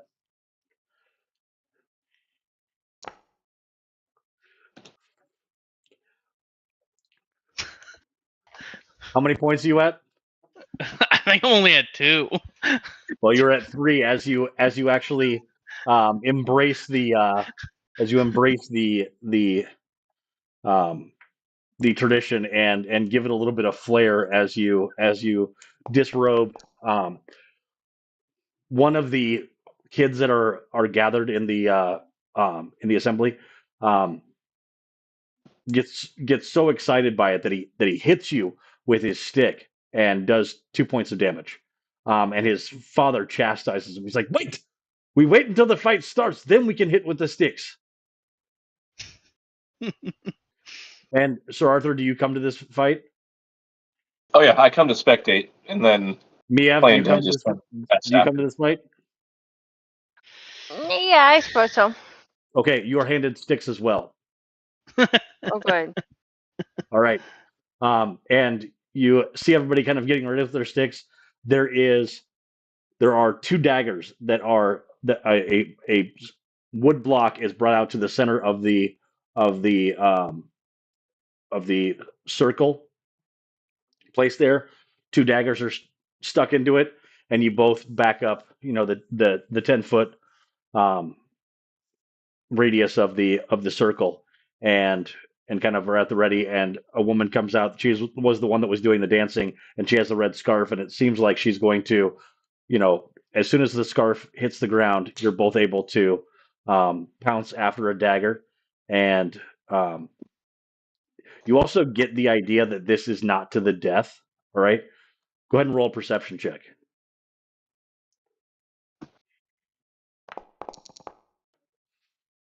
Oh, great. Oh, well, Did you that roll was Sir twice? Arthur. No, Sir Arthur rolled the other one. Sir Arthur rolled the other one. What the fuck? Does your dice just roll whatever the last thing that was rolled? It must. If you roll it Wow. too soon afterwards. So, you notice that this guy has 2 slash marks on his wrist, right? Like in his non knife. He seems to be right side dominant, right? And on his Yeah. left arm, he's got 2 little slash marks. Most of the other Vistani that are around the area, you can't really see in this moment, but you did now in retrospect realize that some of the Vistani men have these scars on their arm, and it seems that they may have gotten them during a Chingari. So you're kind of piecing together as you are watching this play out. It seems like it's to first blood. Good. Yeah. All right. Good. So, where does Piston is still even above the din and cacophony um, of the battle that's about to begin, the challenge that's about to begin. You can still hear the hammer of Pinion, and he also suddenly cries out in pain or in like a eureka as he's gotten one of his um, incantations or the infusions to work. What does Pinion call out as he gets successfully infuses an item? Well, this is going to make that bastard happy. And you can hear that Referring even to somewhat. right.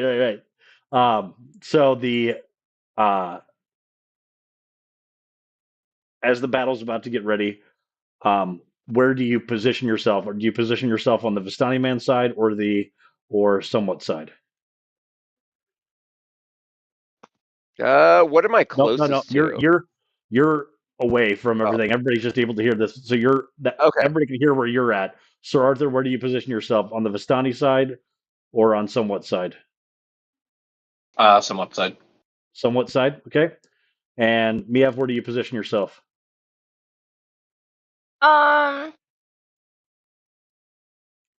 Probably on somewhat side, but like I also want to like be sort of like towards the other side because I want to hear what they're saying too.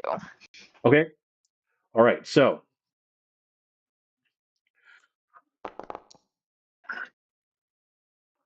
all right. Um,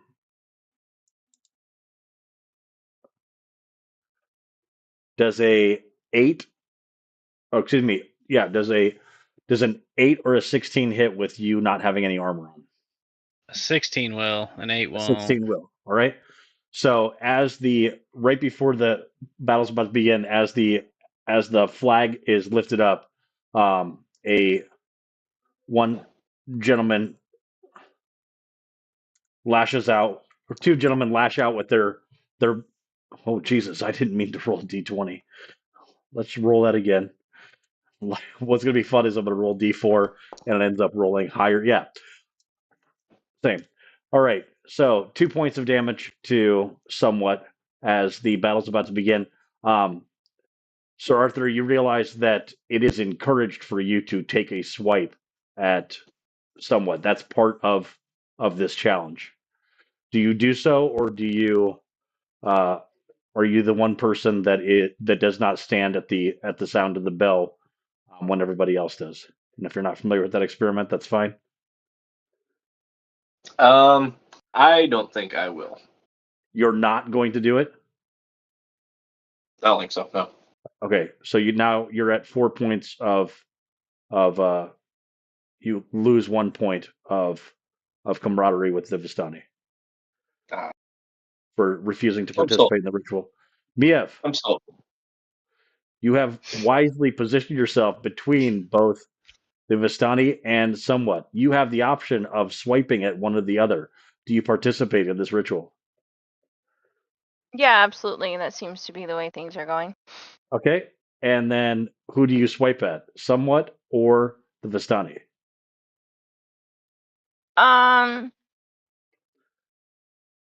Probably somewhat. Just to Excellent. kind of maybe try to play You it safe. gain another point of camaraderie with the Vistani as they are encouraged to see that you realize that swiping at an individual is actually a sign of honor, and you honor your friend by attempting to hit him. You only get the point though if you actually hit him. So I need you to roll a acrobatics check. Oh, buddy. It turns, or you can roll a strength based check. It depends on how much you're trying to hurt him. Acrobatics is fine. Miss. She hits Right. the other dude. Or someone in the crowd. Nice. Go ahead and roll a d6. You hit the old woman in the face. We're gonna find out if she does. All right. With a 6, you fall into the pit for a moment as you reach out trying to swipe at at uh somewhat with your stick, realizing that you have to take a step, and you kind of get chastised by an old woman of like, you stay out of the circle. What are you doing, lass? It is honorable that Sorry, you I'm were trying sorry. to I was that you were trying trying to to hit reach your friend, him but and I my know, arms all right. aren't long enough. Stay down. All right, we're waiting for it to start. Gilders is about to drop the flag. All right, go ahead and roll for initiative. Oh, there's no current combat. Oh, bullocks. Well, you want me just to There roll will it? be soon. Boom. And Okay. boom. And boom. Whoa. There's 2 somewhats in there. Which one's me? Why did it roll twice? I only clicked it on it once. I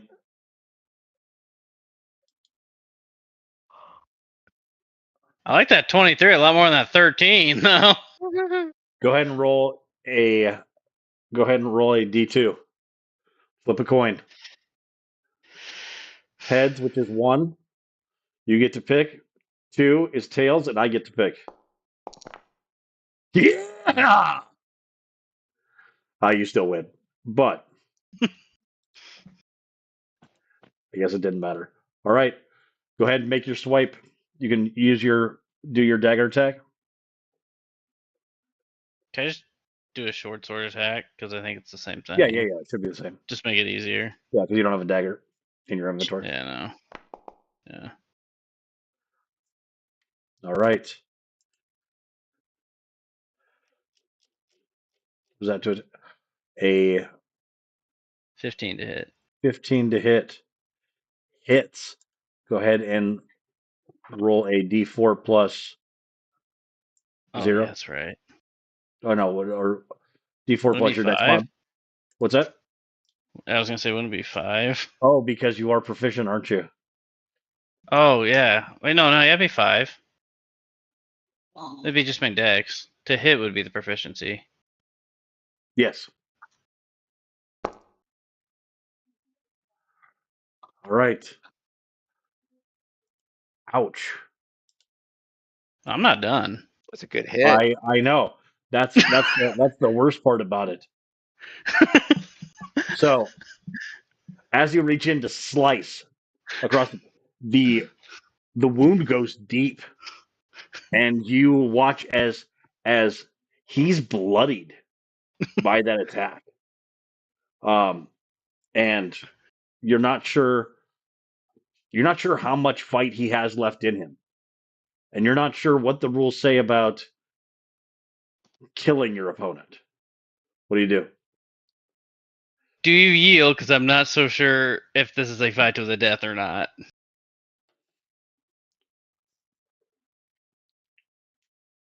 That's what I ask him, if he yields. Because I'm not so sure if this is a fight to the death or not. I'm not trying to kill him.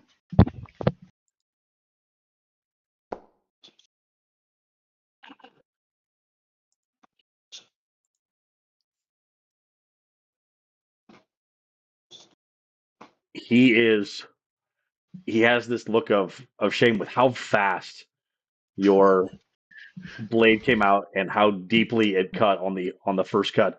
He stabs his dagger down and says, "You are quick as a blade. I yield." And the whole crowd erupts as you spare the life of this individual who you could have taken but did Yeah, I had not. 2 more attacks coming.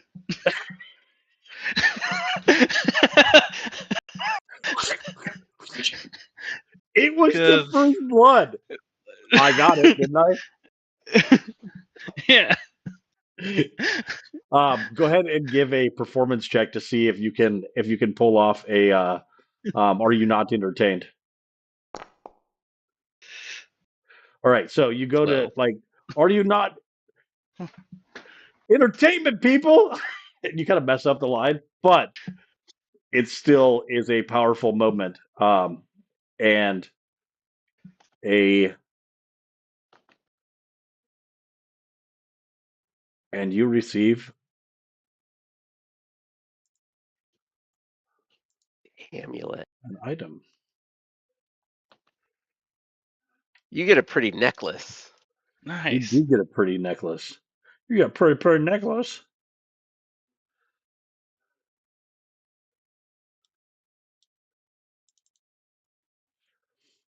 All right.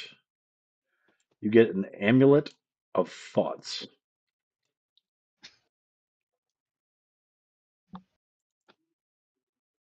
It's going to be very either interesting or devastating. You'll have to attune to it to find out.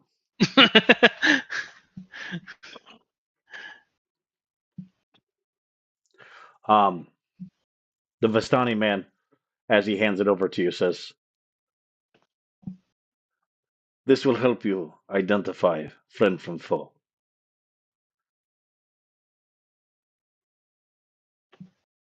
For Alright. example, the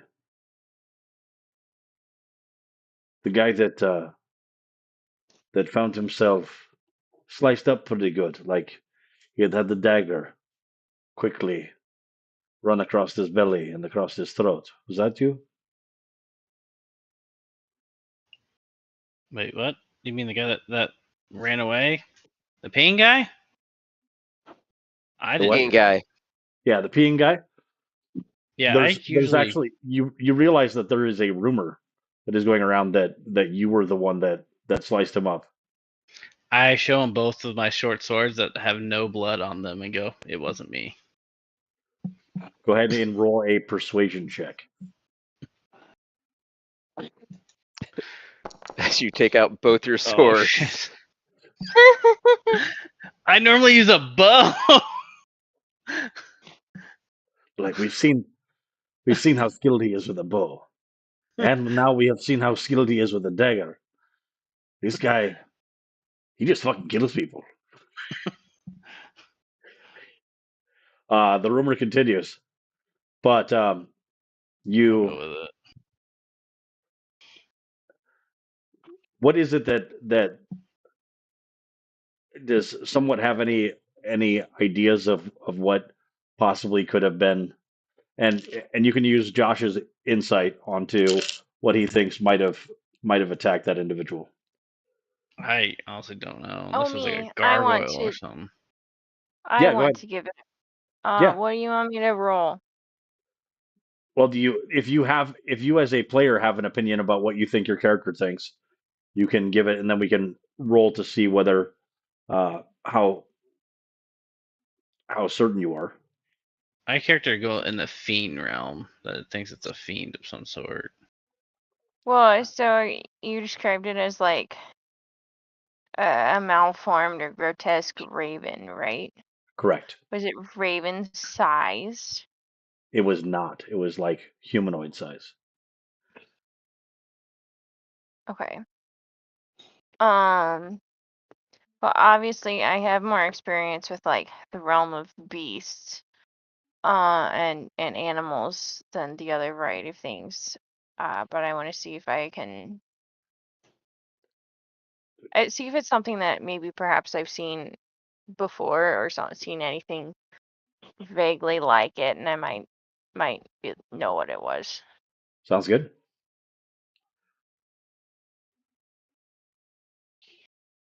It didn't look like shadowy at all, did it? You mean like a effervescent kind of shadow coming off of it? It Like did not. possibly a wraith? No. It looked Okay. corporeal. Go ahead and roll a nature check, Mief. How am I a Actually, druid and I have +0 to nature? that's okay. Because nature's int based. Actually, roll an insight check.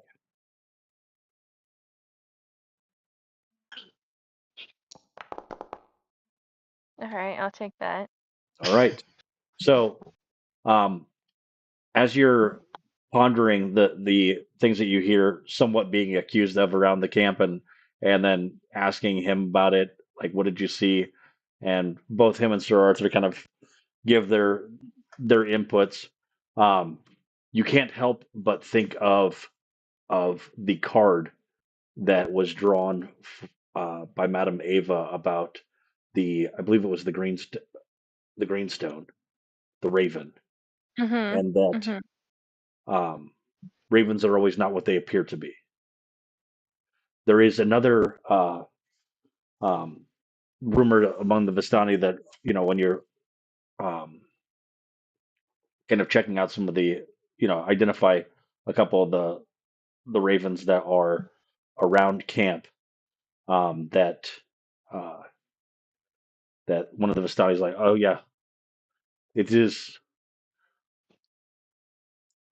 It's very very bad luck to kill a raven, lass. You see a raven, it can be good luck. Um, Go ahead and roll a perception check.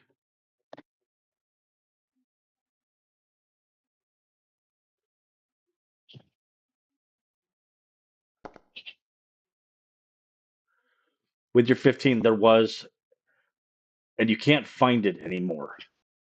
But as the day has progressed, and you're thinking about ravens, and now spotting a few of them in the trees, there was one raven that you swear was not acting like a raven.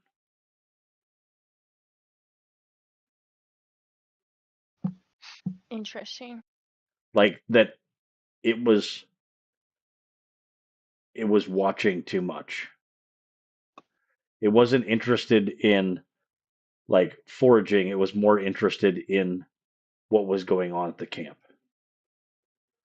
And um, as you are looking for that raven again, you haven't been able to see it again, or that it was just possibly a trick of your mind. But um, yeah, there's definitely something up with the ravens. Interesting. All right, so we are going to end tonight's session, but as things come to a close and you are given additional provisions to help you in your journey as one last gift, um, what's the it's Rovin, your Barovian guide, who's like, so where are we headed, lady, fellas? What's the plan? I would say we check out one of the villages, whichever one's closest, maybe. Oh, Valaki? Yeah. I mean, I got friends there. Well, some of them are friends. I got a couple of people that that's a misunderstanding that we had, but it's fine. I guess is that westward? Because I It think is those westward. were Yes. another one. Yeah, another one is The all the way west. we will I definitely think we want to need make to sure. keep an eye out for a couple of towers and also uh, a place where they may or may not be a graveyard covered in snow. Well, How detailed is the map Rovan has? Like, are those things we can find on his map? you can look at my map. Yeah, it's right there in the tabs in the tab up top navigation wise.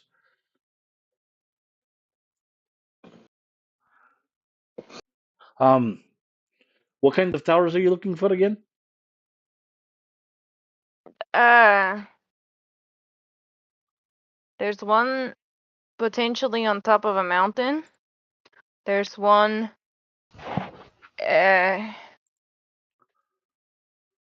in the snow. There's a lot of things in the snow we are looking for, but that's a very general location. I don't know where there's snow around here. Oh, I And know then this. there's I mean, the there's Wizard's Tower. Is the Wizard's Tower in the snow?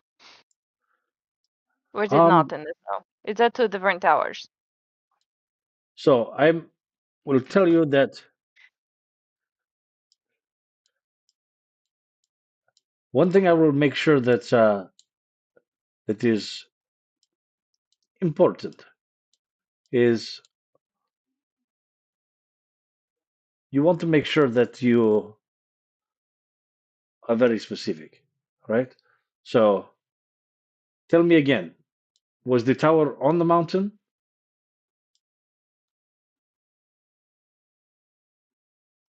Well, You're talking about we are the looking ancient tower. That's for a house on the highest peak, and I think that is different from the tower that is in the snow, but I am not quite sure. Selinkor Pass. Does that make any sense? Oh, Selinka Pass. Yeah, that's Yeah. okay, bro. You got the ring of poison resistance. You're gonna want the ring of cold resistance if you're going up into Selinka Pass. That place is fucking crazy, crazy cold. Crazy, crazy cold. But yeah, that would definitely be a tower in the snow. Um, and then there was a tower by the lake. Like the biggest lake is the Linka Lake, and that or Zoravan or Zor. What the heck is the name of that lake? Zarovich? That's Zorovich. what Yeah, Petra said. that is that. Oh, wait, I'm not pinging. So that's up here, right? And then, but there is a tower by the lake just to the west of that. Okay. Okay, guys, so where do we start?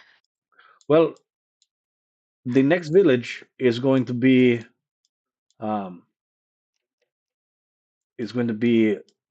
Velaki village, which is right up here. If you're looking at the map, I'm pinging it right now. Um, It's and a all we have to long way do from is here. go. The thing is, we got the creep past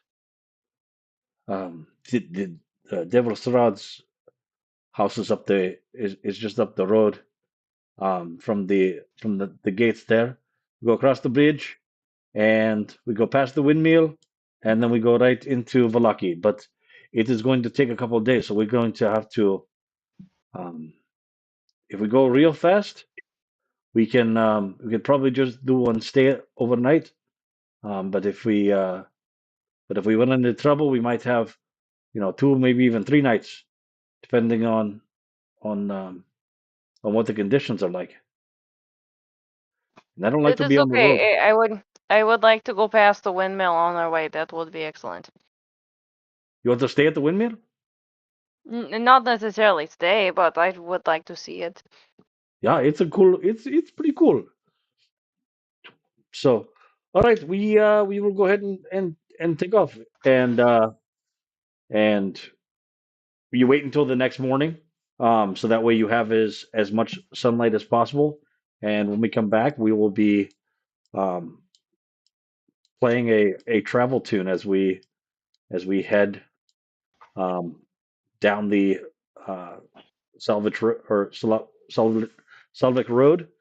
And if you see where your shield is at currently, you see kind of the winding road that you have to go along, and we'll pass some features, and we'll do some random encounter rolls, and we'll see what's what as we continue on down the path.